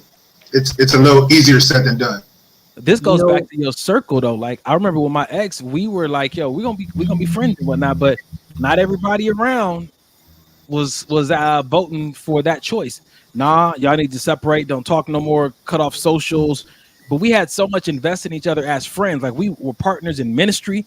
We did mission trips together. You know what I'm saying? We were partners in creative ventures I was doing. She helped me with like some of my books that I was authoring, like, fitness and stuff. Like we had these other, I won't call them entanglements. We had these other connections that were not necessarily a part of our romantic relationship. They weren't rooted in the romance. They were rooted in the friendship. So just because the romance ended doesn't mean that those connections had to end, but you do have to do a serious self-check and look in the mirror and say, hey, am I keeping this connection or this activity alive because I really want this person back? Or am I for real, like, done with this, and this is not like some manipulation tactic? That goes great with what I was about to say. Every relationship is not destined for marriage. Some relationships are just ordained to get you from one place. They may be the connection. They may be that bridge to get you from one situation to another. And I give all credit to God for ordaining and orchestrating certain things the way it happened. But God allowed one of my exes to be the reason that I'm in construction now, or not necessarily the reason, but be a bridge, a ladder for this situation. One of my exes ended up getting me a job before I got into construction. I was a supervisor at LAX, and it was because of one of my exes that I ended up getting that job. We were together at the time, but it was because of one of my exes that I ended up getting that job. Well, from that job, I ended up talking to somebody, about construction and blah, blah, blah, and all this kind of stuff. Lo and behold, I ended up leaving the airport, and I got into construction doing what I'm doing right now. So I just say all that to say every relationship is not meant to end in marriage. Some relationships are bridges. Some relationships are just, just specific people ordained to get you to your next step where you got to go. Yeah. I got a question. And this is riding off what Vicky said. Vicky said, I have an ex that I'm cool with. I have a great relationship with his parents and his family. He feels it's best for him to not maintain contact with me.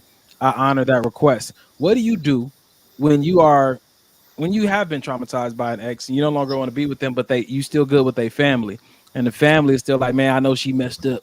You know what I'm saying? But, hey, you can still come over for the barbecue. What do you do? Hey man, my mom is still cool with all my exes. Friends on Instagram, friends on Facebook, all kind of stuff. To me, that's your relationship.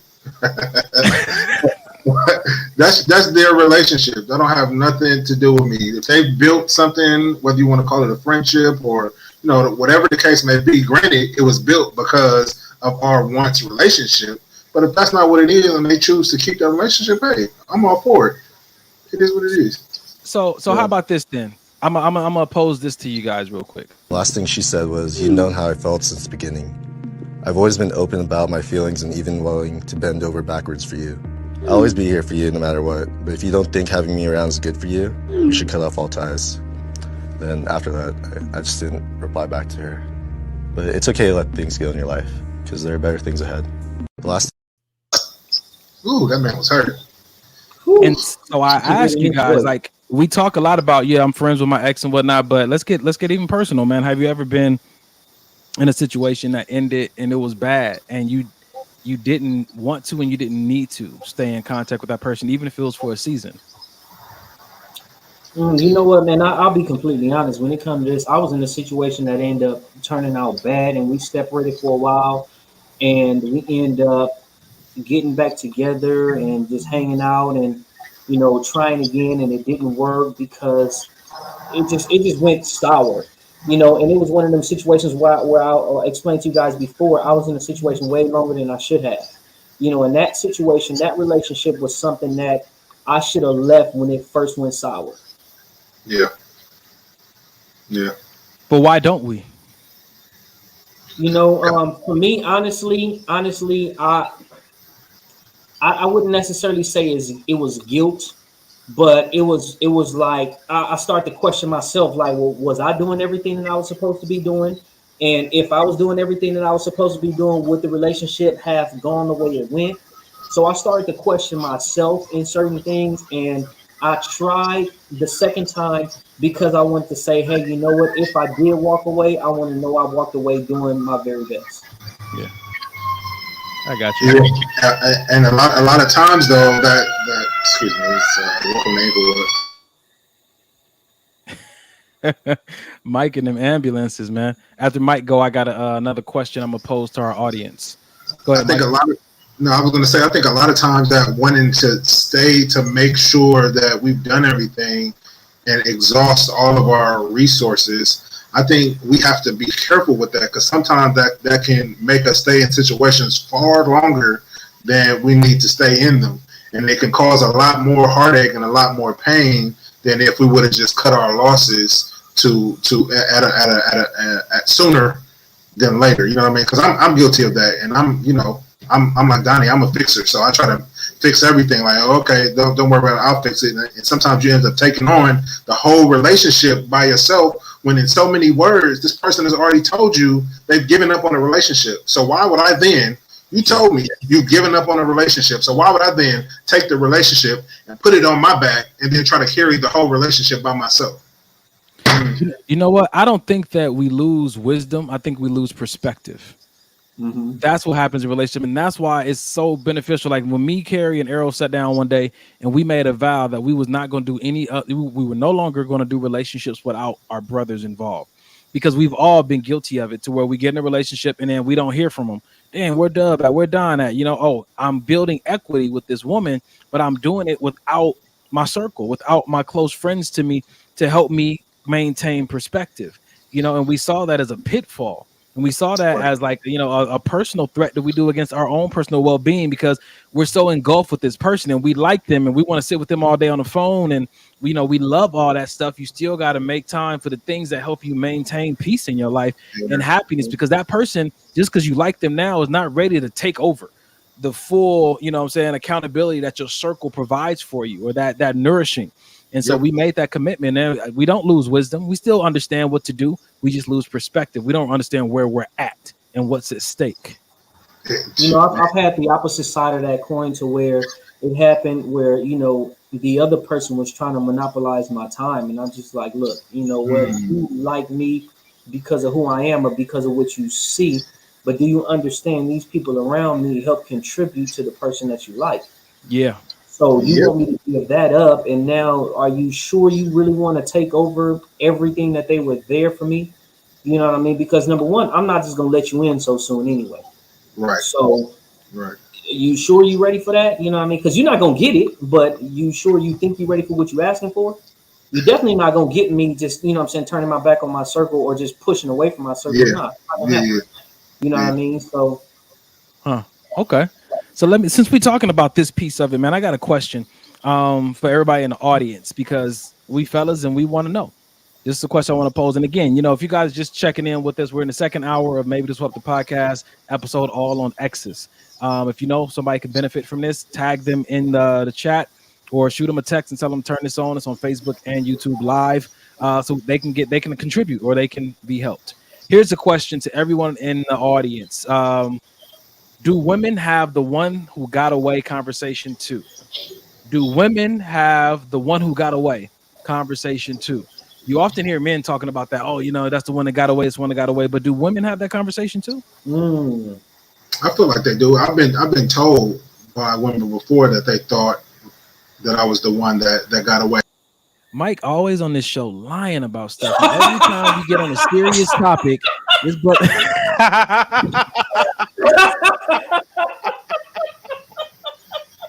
As I was saying it, I'm like, one of these brothers is gonna have something to say. As I was saying it, who knew it would be you, Donnie? Who knew you? Go ahead, Mike.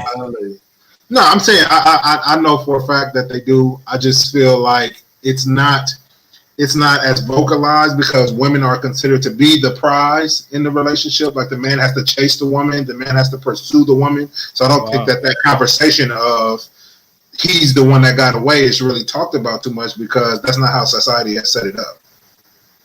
Unless you're DTF who says I haven't felt that, because truly I haven't felt that, because let me read exactly what she said.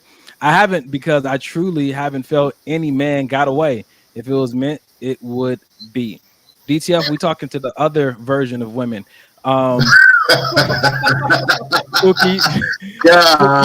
we sit down. Pookie is for those who don't know, Pookie is a woman, 100% woman. She's a part of my circle, and she's the only woman in my circle with the rest of the fellas. And a lot of people be upset and jealous about that. But when I say Pookie holds down her role 100%, she don't fake the funk. She's real, authentic, and she's wise.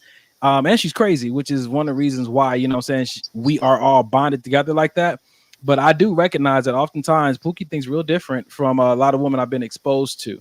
But if you agree with Pookie on that one, if you agree with her, say so. If it wasn't meant to be, then if it was meant to be, it would be. Some people feel that way, but we see other people. Vicky saying, yep, they have those conversations. My mom is saying, yes, they have that conversation. The one that got away. Hey, Ma. How do y'all feel about, man? A girl ever told... I'm gonna ask Mike again. Errol, has a woman ever told you that you were the one that got away? Yeah. I had a conversation not too long ago. As a matter of fact, somebody kind of shared that with me, like, oh, I made a big mistake and blah blah blah. And when she said something, it was like she was kind of like trying to flirt with me, and I kind of had to like check her, like back her up. And she was just like, man, what happened? And I just said, like, look, clearly, what happened. You chose this other guy. You know what I mean? At the point in time where we were, and it was years ago. And I'm like, but at that point in time, you chose that other guy. And she was just like, wow, that was a big mistake on my part. So, I mean, that's the only conversation that I know that actually, where a woman actually said something like that. If anybody else has said something, I don't know. They don't. If you feel that Errol is the one that got away, jump in the chat right now and let him know that Errol, you the one that got away, and I'm running as fast as they said Errol is the one that got away, and I'm running as fast as I can to catch him. Come on back here. Come on. Jesus Christ! Hey, I got a good TV show for y'all to watch if you want to know about the one that got away. I don't know if you guys ever watched the show called Fantasy Island. It's a new show. Fantasy Island 2021. It's a new show. It's on Hulu. Watch episode 5. This lady is trying to figure out who she should marry. She had 2 guys to choose from, but she didn't want to suffer from that, the one that got away situation. So if you do watch, socials and the Netflix, all that kind of stuff, tune in to the Hulu. It's called Fantasy Island. Watch episode 5. Episode 5, Fantasy Island. All right. Yeah. So I'll answer that too. Be just like Mike. It's happened. I've been told that before. But I'm not sure if I believe it. Because Are you sure they didn't say you were the man that got pushed away? Because that's the difference. No, I'm saying. No, see, because there's a man that got away, and then there's the man that they pushed him. So I'm just trying to make sure I'm clarifying it for you, just so. Damn. Yeah. I wish we had a stiff arm, mean. Man, continue. No, but I'm agreeing with DTF on that one. Like, it's tough though. It's like that line between like, did I really get away or was my time really up? Just because I left before you wanted me to leave, does that mean that I got away? Like, it's so many dynamics to it. But I think what it really does indicate and verify is that person wasn't done with you and they want more. Wow. Wow. All right. So that's that. So real quick, can we post a picture of today just so people can kind of see what we're talking about with Pookie? Oh yeah. I'll get the picture. I got it. Well. Oh wow. Okay. Pookarelli in the building. Poop. Hey DTF. Look at Pookie over there. Look at Pookie. Hi Pookie. Look at Pookie. Hey man, So, what's rare to me is you. It's a lot of women that wouldn't be able to handle Pookie's role in the circle. You know what I'm saying? Because number one is three good-looking guys, and our personalities are very strong because we treat Pookie like one of the guys, whether it be conversation, whether it be, you know what I mean, what we doing today, whatever the case may be. And I just feel like she like you said, she holds her own within the circle for sure. Pookie, this one's for you, man. So excited! Every time we tell her we're about to go hang out. Hey, check this out though. I got a good perspective from Allison. Oh no, that's not it. Where'd she go? Allison, where'd your comment go, man? Did you delete it? Okay. We talked about the one that got away. She said, can you define it? Does it have to be someone you were in a relationship with? That's a good point. It could be the one that got away from you at Walmart, you know, that you didn't approach when you should. The greeter, the old one. Hey. Wow. Hey. With the buttons, with the 30 buttons just on this part of the sash. Hey, she was gonna hold on, Errol. Oh, it sounds like Mike been looking at her for a little too long. What else does she have on, man? She had on the blue. She had on the blue polo. She had on the skirt. Wow. It wasn't a skirt. It was a skirt. Y'all remember those back in the day? But it was a tan skirt.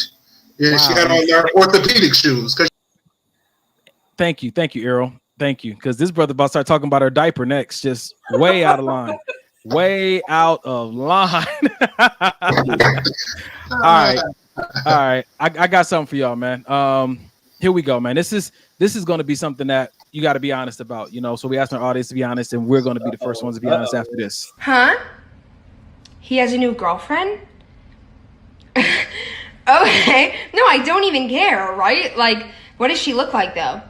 He posted her, like, on his story or as a post? As a full-blown post? Just as a post? No, I don't even care right now. No, I'm glad you told me, but, like, does she have big boobs, though? Like, I don't even fucking... Good for him. But does she have big boobs? She does. Great. Wow, you should tell me her name or her Instagram. Huh?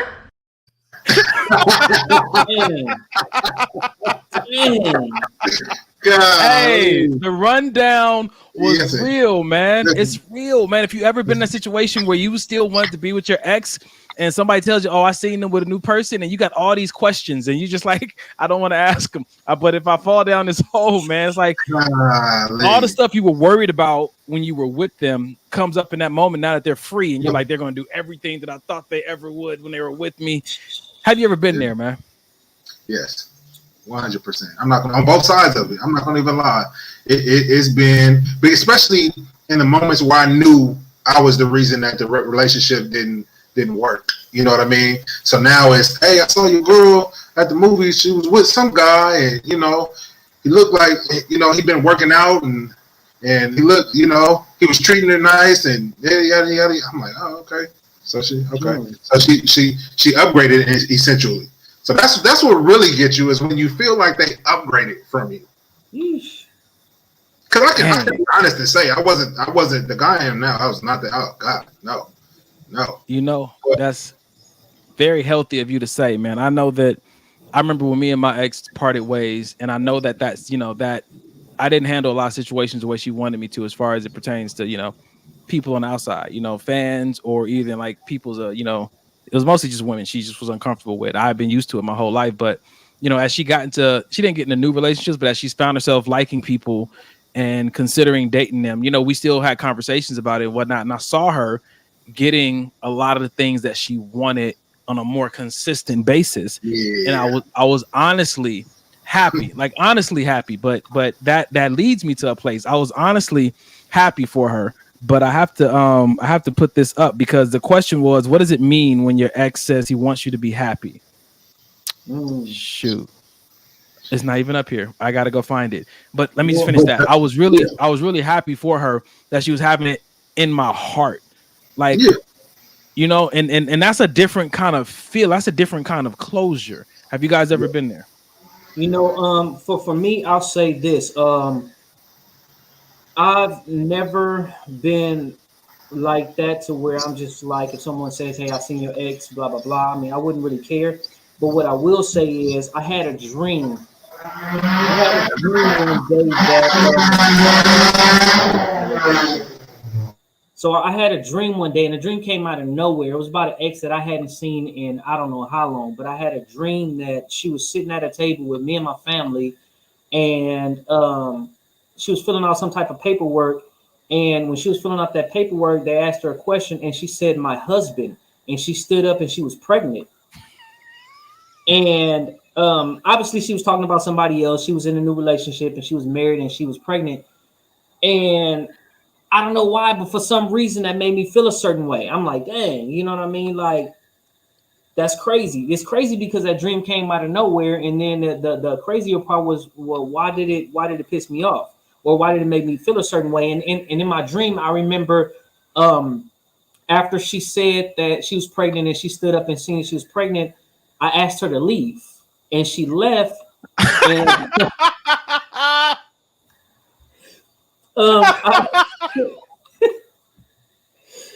dang. So I asked her to leave, and she left. And then later on that evening, right. And then later on that evening, we end up having dinner. This was all in the dream. Oh, okay. I'm about to say real life. No, in the dream. Okay. Okay. Later on in the dream, after I had asked her to leave, we ended up going to have dinner, and we ended up talking. But like I said, it was just crazy because I was just wondering, why did that dream make me feel a certain way? Isn't it crazy how in the dream, it's almost like we seem to not lie or try to save face? It's like in the dream, like we have no reason to be politically correct or save face. We're just like, that's how I felt, and I showed it.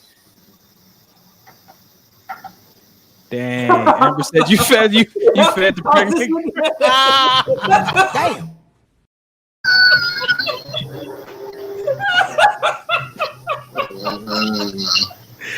Amber, she back at it again, man. Give me my food back. Right. Oh man. All right, this is a good one right here. Gizme said, honestly, none of that would matter to me. I still believe that if it didn't work out, then it wasn't meant to be. If his new girlfriend is pretty or has big boots, etc., it doesn't take away from the woman that I am. And I agree with almost everything there. I just really struggle with if it wasn't meant to be. That's the only part. I've always struggled with that, man. Y'all want to give me some clarity on that to help me out? Meaning your issue is who says it's not meant to be? What if the two parties, like me and her, say it's not meant to be? And wouldn't that mean it's not meant to be? I don't think everything has to be like come from the cosmos and the earth has to open up for you to see signs that things are not meant to be. Yeah. I feel like sometimes that phrase is used as a tool of comfort to let somebody, or for closure. Like, okay, it doesn't work that well for me. It wasn't meant to be. No, honestly, y'all screwed that up. It could have worked. It definitely, in certain situations, definitely could have worked, but people screw things up, and we have to be honest with that. And when I hear that, I hear people say, okay, if it wasn't meant to be, then it just wasn't meant to be. If it is meant to be, then it will happen. I feel like that really doesn't highlight the responsibility you have to steward things that God gives you. Right. It's going to be what it needs to be, absent your contribution, absent your discipline. Then what's the point of being disciplined and contributing? I understand grace is there, but what you got, Mike? I agree, but what if you got into the relationship in general with the wrong person? You married the wrong person. So you because you made the comment that is God going to, what did you say? You said, is God going to do something in the relationship? I don't know if you use the word bless the relationship. When did I say that? Just now, you were saying.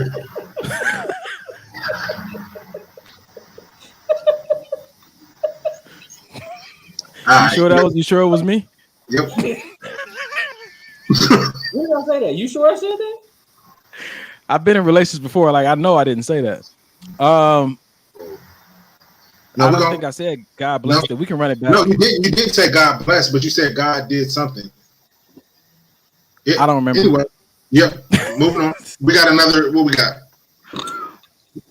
So here it is. This is when I went and found it. Y'all want to answer this? Maybe the ladies can help us out with this one. The lady listeners are watching. If you tell your ex, you know, hey, I want you to be happy, what does that mean? Because that statement sounds weird. Like if you with me, but you want me to be happy and I'm leaving so that you can go be happy, what's really being said with that statement? You know, so for me, what I've heard people say is, I care about you that much that I want you to be happy, even if it's not with me. It sounds like, for me, what was broken down to me is like, hey, I know you're not happy with me, and I know we bump heads. So since you're not happy with me, I care about you so much that I just want you to be happy, even if it's not with me. I like that, bro, because I remember me and my ex had a check-in, and we sat down and said, at the end of our check-in, asked a simple question: are you happy? And we both said no. We were happy individuals, but we weren't happy together. And we recognized that maybe we didn't have within ourselves what the other person needed. It wasn't that we weren't trying. Maybe we just were not capable. And maybe we weren't capable in that season. We don't know. You know what I'm saying to you? But that's a good point, man. And Kissmate came back and she said, I'm saying we weren't right for one another, not that we didn't try. Okay. And I appreciate that clarity, because what that helps me understand is that if you were meant to be happy, then what we're doing would equal that happiness, and it just ain't working. Wow. Mom said, I don't give a damn. Wow. I bet you she got a glass of wine next to her. Wow. Oh, okay. So that does that mean Mike's version of go with God? If it was meant to be, it would have worked out. Yeah. Go with God. Or whoever will take you. No, but Donnie, I think that's what you said is key though about that happiness part. You said she was happy and you were happy. You guys just weren't happy together. And to me, that's the only real way you can gauge the happiness of a relationship. So many people try to gauge their relationship happiness on if she makes me happy, as opposed to am I already happy? Now, if I'm already happy and you're already happy and we're still not happy together, then that means we may not need to be together. But if I'm looking for my happiness in you, then that's not it. That's just not it. So why don't we have a conversation about closure? All right. Hey, I'd love to grab coffee with you and just talk things out. And she had said, you don't get the right to talk to me. 1. 2, it's not my job. And please don't talk to me again. And I was like, all right. And then I never tried to text her again.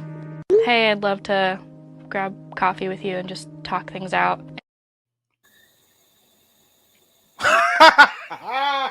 Jeez. She said it's not my job to give you closure. Wow. And cold thing is, Donnie, everything that she said was absolutely 100% true. Jesus Christ!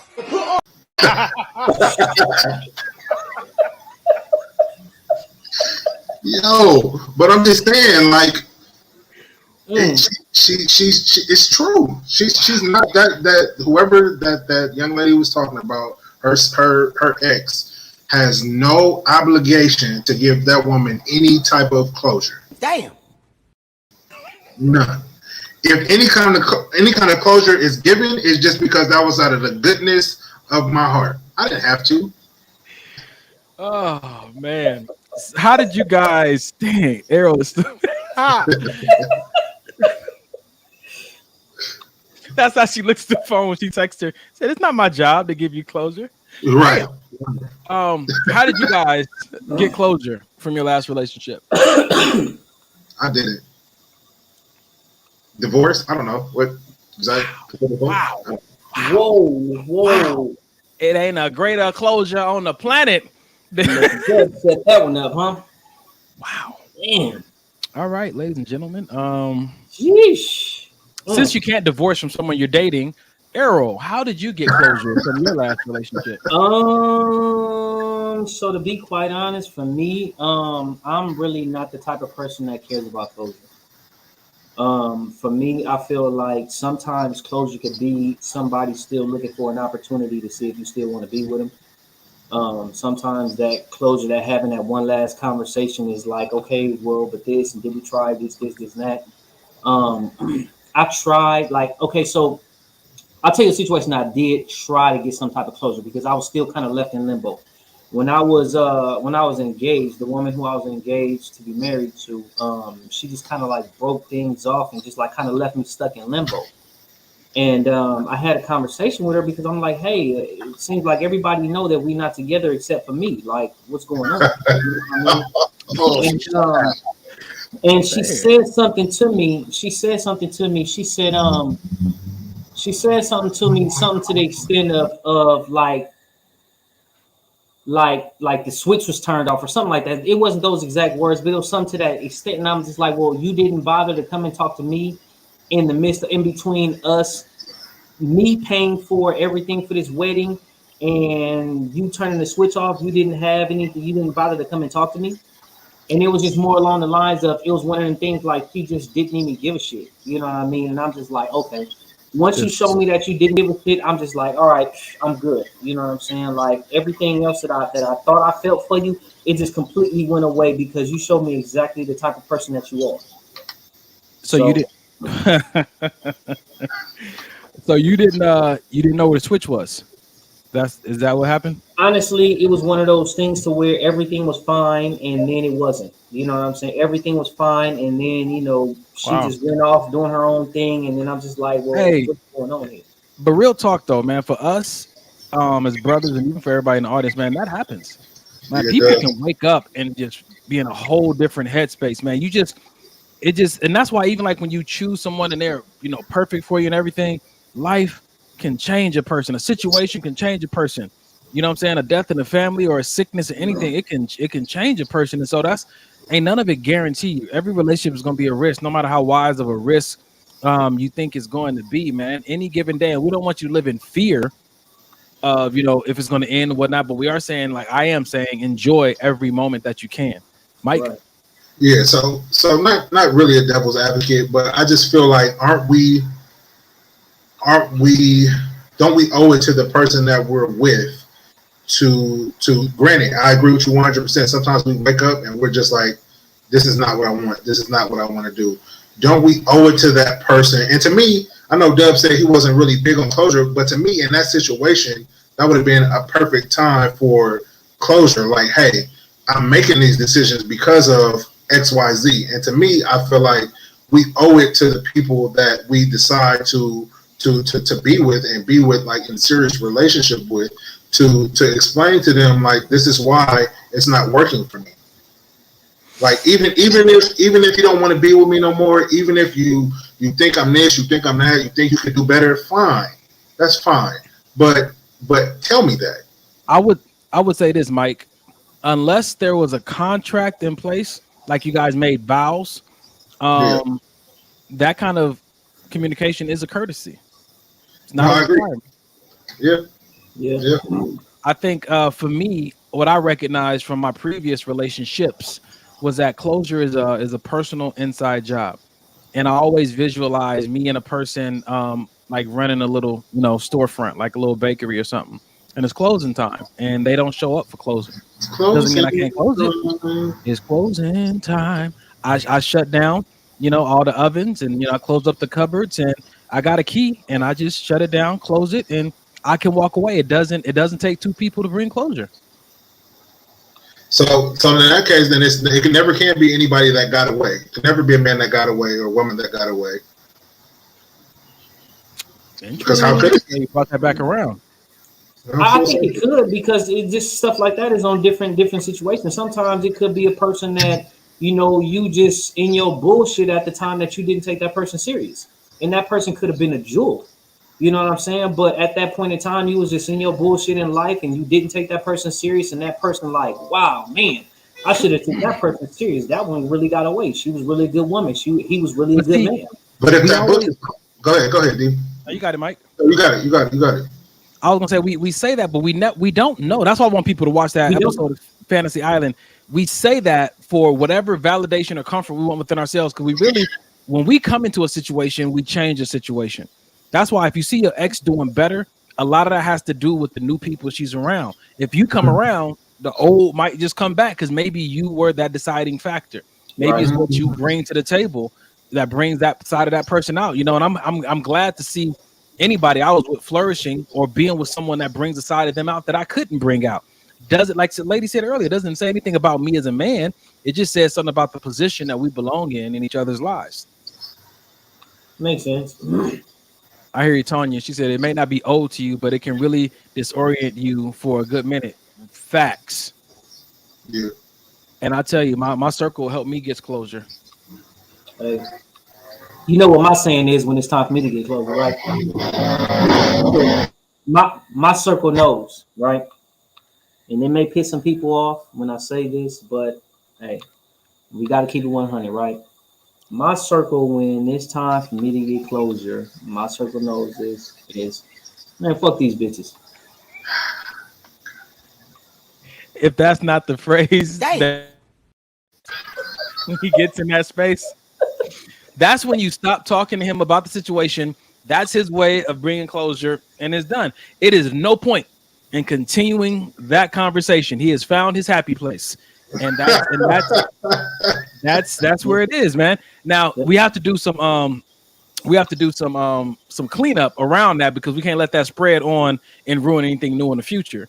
So once we hear that, the circle's responsibility is to let that past thing go and now damage control it to keep it from becoming anything destructive in the future, and finding that peace again. Sheesh. Yeah, well, yeah, you got some people who agree with you, Dub. Ariana agree with you. His man's like, yep, I'm with you. Man, Amber, yeah, that same face I make every time.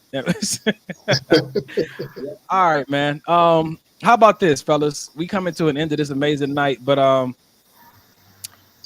we got two directions we can go: how to find a wife, or how to break up with somebody. Which one you want? Let's let the How to audience. break up with somebody. Okay, well, there it is. Hey, this is about the exes, right? This is about the exes. How to break up with somebody. That is, I mean, he raises a valid point. Let's run. There it is. All right, then that's the last video tonight. That's what we're going with, and here we go. You know, I asked my mother for advice the other day because, you know, I was acting like a whole hoe, being heartbroken and shit, of course. But I asked her, I was like, man, how do you know when to draw the line on to let somebody go? And this is my mother's love, man. This is my mother's love. She said, you don't give up on them until you fall out of love with them. She's like, that's what love is. You never give up on somebody who you fucking love, whether that be a friend, significant other, or whatever. That's where I applied it. Until you no longer love them is when you decide to back away. Sometimes you might have to give them some space to let them figure themselves out. But at the end of the day, be there for them, no matter what. Because some people don't have people to truly love them the way they deserve to be fucking loved.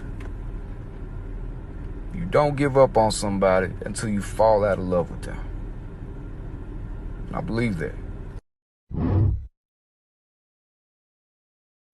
Fellas, thoughts? Man, I'm on the fence with that one. That fall out of love piece is what's really like, I can't really roll with the until you fall out of love piece, because I've ended relationships. I still love this woman.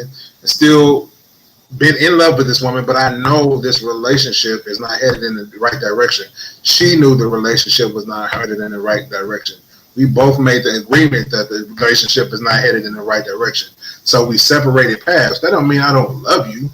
You know what I mean? If anything, maybe we're ending it because I do love you. Because I know that in that time, the space I was in, I wasn't shit. I wasn't shit, and I wasn't gonna be shit.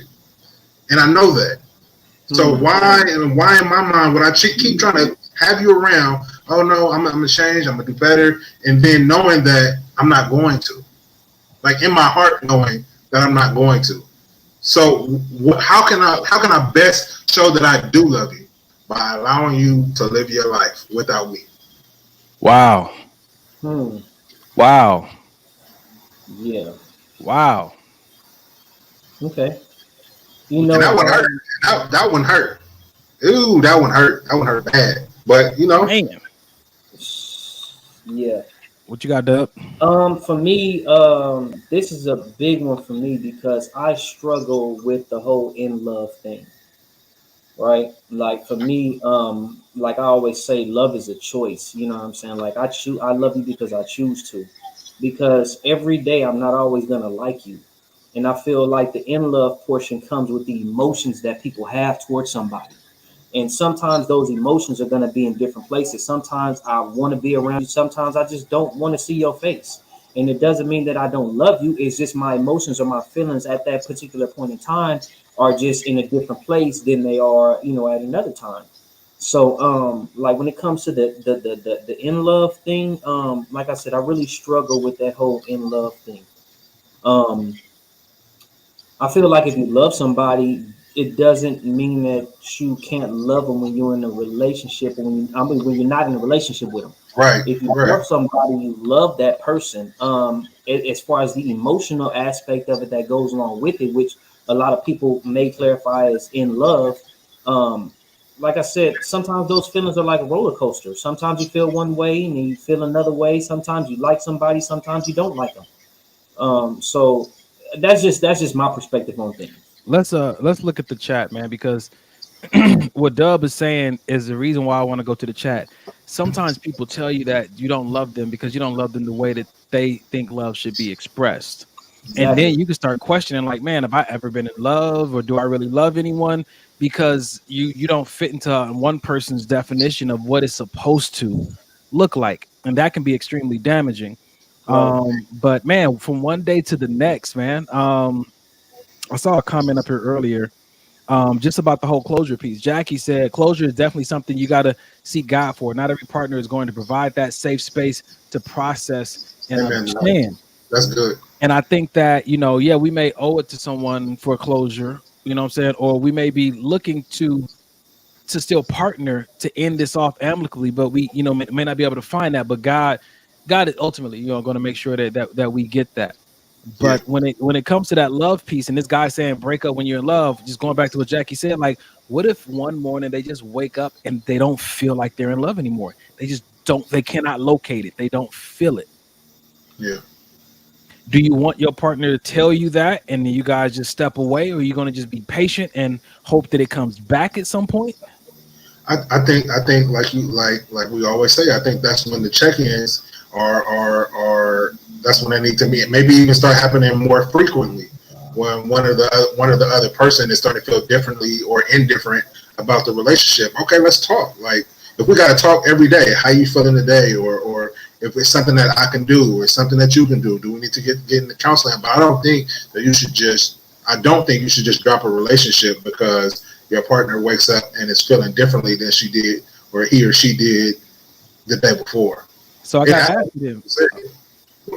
gotta ask you, Mike. So if your partner wakes up and they don't feel it and they can't locate it, it's going to start showing in their behavior. So for how long can you sustain being the only person that really can see it and locate it before you say, okay, that's enough? You've had long enough to find this thing, and now I'm ready to let you go.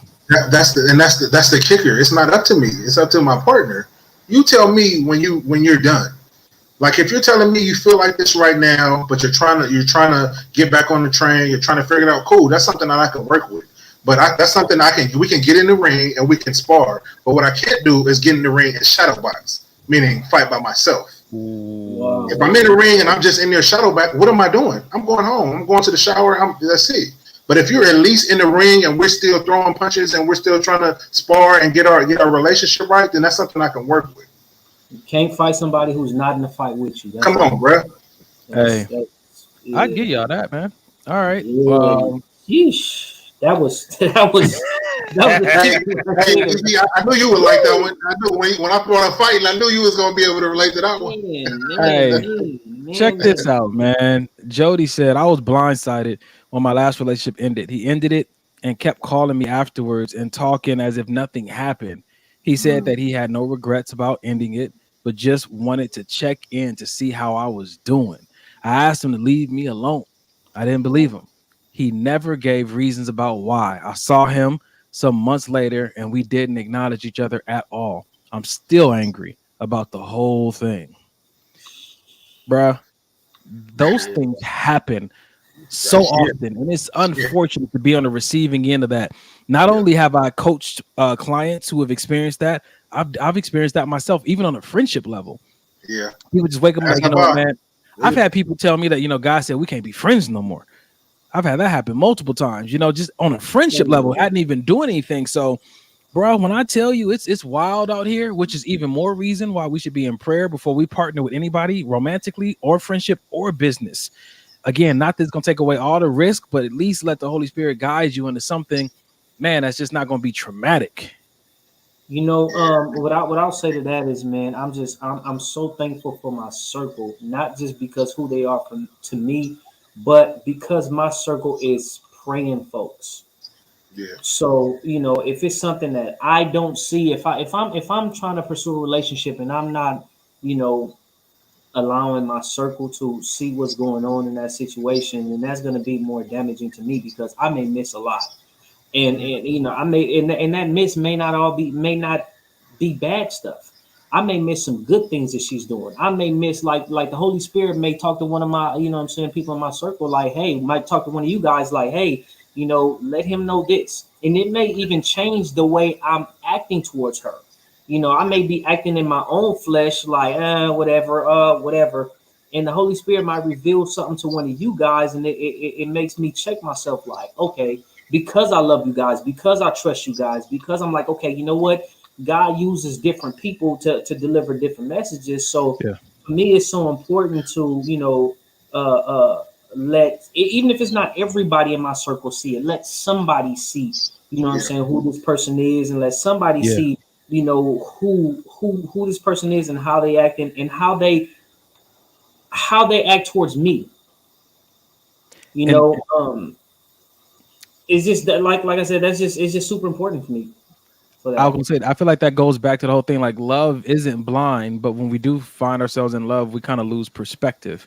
And Yes. before we get out of here tonight, Monique asked for this. She said, "What is the difference between love and in love?" And she said it twice. She said, "Guys, please define love and in love, loving and in love." You guys want to take a stab at that before we get out of here?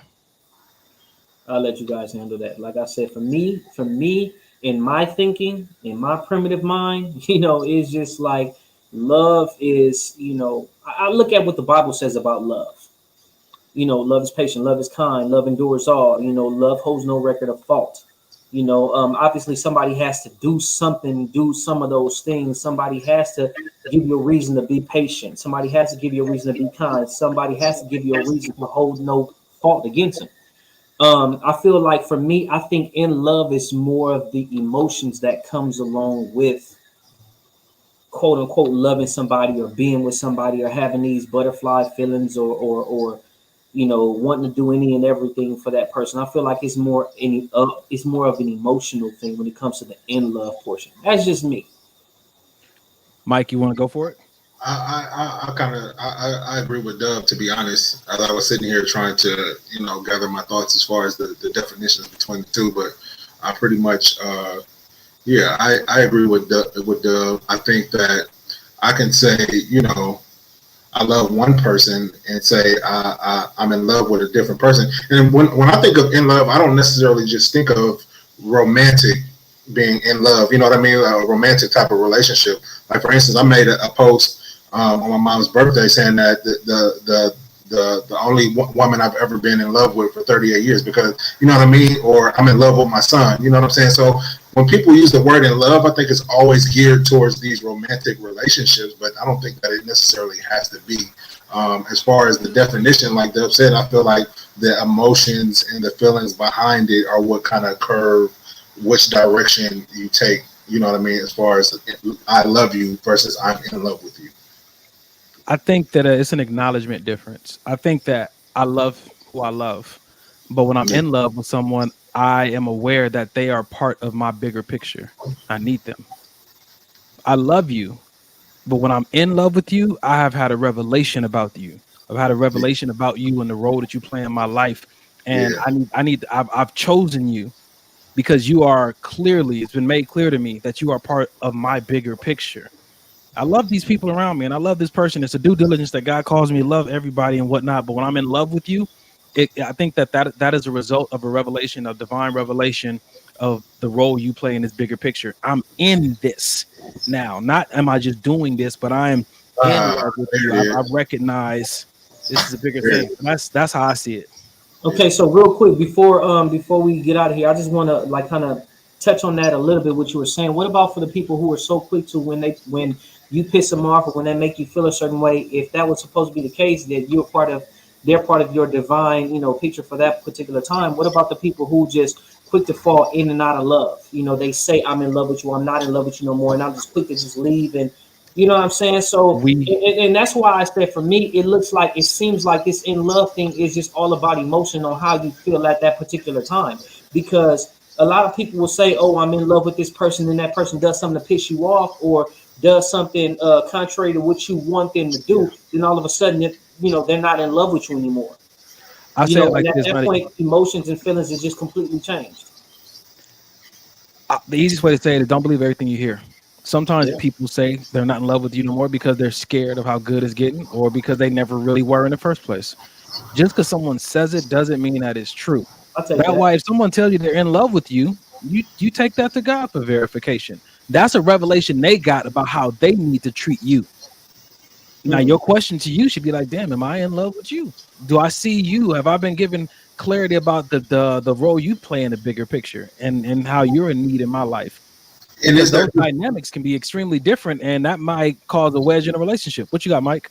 No, I was going to say, and is that being said, I'm not in love with you anymore? Is that just based on emotion in the moment? Did something happen? Was there something that happened? So now I'm super mad, so I'm gonna just say something that will, I know that'll hurt you. You know what I mean? I feel like, yeah. I'll just kind of take stuff like that's been said with a grain of salt. Now, if we're sitting down and we're having a beautiful evening and we're holding hands and we're looking each other's eyes and she's telling me I'm not in love with you anymore, I may believe that because you don't have any other, you know what I mean? As opposed to if we're in the heat of an argument. And so here's a save all. Here's why I think is practical for us to live by from here on out. When someone says they're in love with you, simply ask them, what do you see? I believe that in love is vision based. And so when they say they're in love with you, tell me, what do you see? And if they ever come back and say, I'm not in love with you no more, have you stopped seeing what you saw, or do you see something different? I think that the vision piece is always going to be a good clarification and verification piece, man. So I just want to clarify for the viewers so nobody's confused. When you say the vision piece, you're not talking about what you physically see, right? You're talking about what. Okay, I know that, but I just want to make sure everybody's clear. Thank you for that clarification. Don't tell me I'm in love with you, and you ask me what do you see? I see them ankles. So I'm that's not what I'm saying. Even though, all right, that could definitely get me there. That could get me there. 10:04. So, ladies and gentlemen, here on the show, as we do at the end of every show, we know that sometimes the shows can get heavy, sometimes they're very lighthearted, but it's one thing that we take very seriously on our show, the four of us, including our brother Kerry, is mental health. Damn. Speaking of mental health, I'm sure you guys know who just did that, but Donnie has a number that can be reached. Donnie, you want to give him a little bit more about that? Yes. First of all, I put that in there real quick because I want you guys to know mental health is not a scary thing every time. Some of these resources that we make available to you guys, counseling, therapists, support groups, sometimes they're really fun. And I used to be a counselor in a suicide prevention, depression, self-hurt group, and they can be light. Regaining your mental health can be a fun experience. There are some moments where it's tougher. For some people, it is a grueling process. For some, just want you to know there is a balance to it. But we'd like to provide a number at the end of every episode. It's the access line number where you can get mental health resources. The number is 1-800-854-7771, 1-800-854-7771. You can call. And like we always say, if you've had some dark thoughts, some shadowy thoughts, if you just had some things come to your mind you're not comfortable with, reach out and they can connect you to a therapist, a counselor, or a support group. Or if you know someone who's struggling, reach out and they can give you guidance on how to approach so that you don't make the situation worse, no matter how old they are. Sometimes we immediately feel like, oh, I can resolve this. I need to, tough love them through this. I'd say get some guidance and get some guidance, some help on how to approach those situations. And like I told you guys last week, I started, I got a referral from Mike. I'm in therapy now, and I have my second session coming up this Tuesday. I had homework, and I'm going to be sharing some of, what I went through in that therapy session. But I know my homework from last week was to write a love letter to myself. And he said, if you struggle, write about why you struggle with it. And sure enough, I struggled writing a love letter to myself. And so that's about all I'm gonna share. I'm gonna share the rest with him. But if you do the work will get done, and you'll find, again, closure from things you didn't even need closure from. And the fortunate part about it is that no matter what trauma you've been through, you can find closure and healing and wholeness from it within yourself. You don't need another person to come back from the grave and apologize. You don't need a person to come from the past and then come and tell you why they did what they did. You can find wholeness all within yourself, and maybe guided by a true professional. So I just want to give you guys that resource. Yeah, that love letter piece is a doozy. Yeah, man. Well, it's about that time. Before we close out, we're gonna ask one of you wonderful brothers to pray us out. Who's feeling froggy? Real quick though, before we pray out, you want to mention the YouTube and all of that real quick? Yeah. Okay. Let me do that real quick. Check it out, you guys. You know that we've been doing some new things around here, trying to put your donations to good use. So we got a YouTube page up. A lot of people saying I don't have Facebook. If that's your friends, let them know you can watch us live on YouTube, or you can do like DTF said. Oh, y'all on YouTube? I can watch you on the big screen now. I can watch it on my smart TV and all that kind of stuff. We are on YouTube. Maybe this will help the podcast. Go subscribe right now. I can see who subscribed and who didn't. I will send you a personal message later on if you didn't subscribe. But we're revamping our Instagram page, man. The more you guys love on us and donate and support, the more we try to show you where your love, your support is going to. We also told you guys that if you have a service or a product that you want to give away for free, we do giveaways on the show often. You can hit us up in our DMs and say, hey, I wrote a book, or I have a esthetician service, or I have a car wash, or I do babysitting, and we do a little, raffle off something for our viewers. And that's what we like to bring you guys, different things that maybe they'll help, stuff like that. So if you're a tutor, kids are going in and out of school now because of the situation with COVID and stuff, like maybe, we can plug you in to get some free tutoring services that could turn into a residual business. So, anything, shoot us a DM, send all your messages to maybe this will help the podcast at Gmail. Maybe this will help the podcast at Gmail. It's easier for us to manage it and correspond that way. All donations, please send them to $. Maybe this will help. Mike, did I miss anything? That live show, we're working on that. We actually were talking about that today at lunch. We definitely want to get that going soon. So just be on the look out for that. The live show where we'll invite a few guests to come out, and we'll be doing the show live in the living color. Amen to that. And if you have tonight we had a theme, and our theme was all about the exes. We're going to do a show soon about delusional love songs that wrecked us, messed us up in relationships. If you have any suggestions on theme shows that we should do, send us a message. Maybe this will help the podcast at gmail.com. We're going to be doing some more themes. We see how much you guys enjoyed it. If you didn't see this whole thing, rewatch it, share it to your social media platforms in hopes that maybe it will help somebody going through a hard time. And man, we appreciate the love. Definitely. All right. Who's gonna pray us out? I got it. All right. Mike, yes. Go, Mike. I need you to relax, please. Jesus Christ!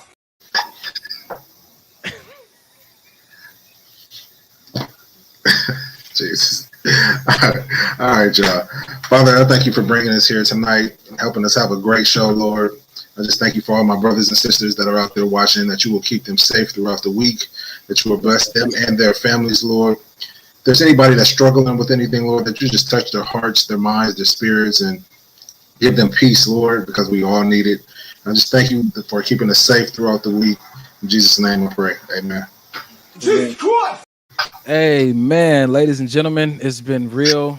You guys have a great night. And we'll see you guys soon.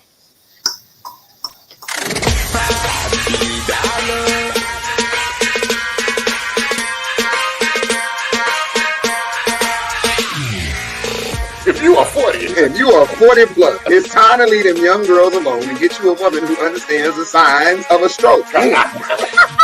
Start rewarding inconsistency with unavailability. So everybody's gonna be consistent at doing something. That time you confuse a lesson for a soulmate. Bible never tells a woman to love a man. You're supposed to love her. She's not supposed to love you back at the same level. Because when you have all these contingencies, you're not saying I'm not gonna love you. I'm not gonna let God love you through me. So somebody told me a long time ago, they said, look, before you go on a date with someone, release first. He said, release first, so that way when you go on that date, now you're not just looking at them through sexual eyes. You can clearly see what that person is saying and what that person is doing. But what is the kind of brother that gets sleepy after?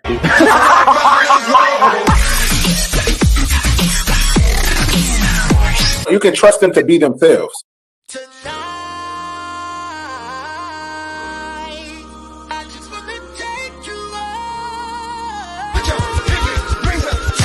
Don't forget the maybe, baby. Don't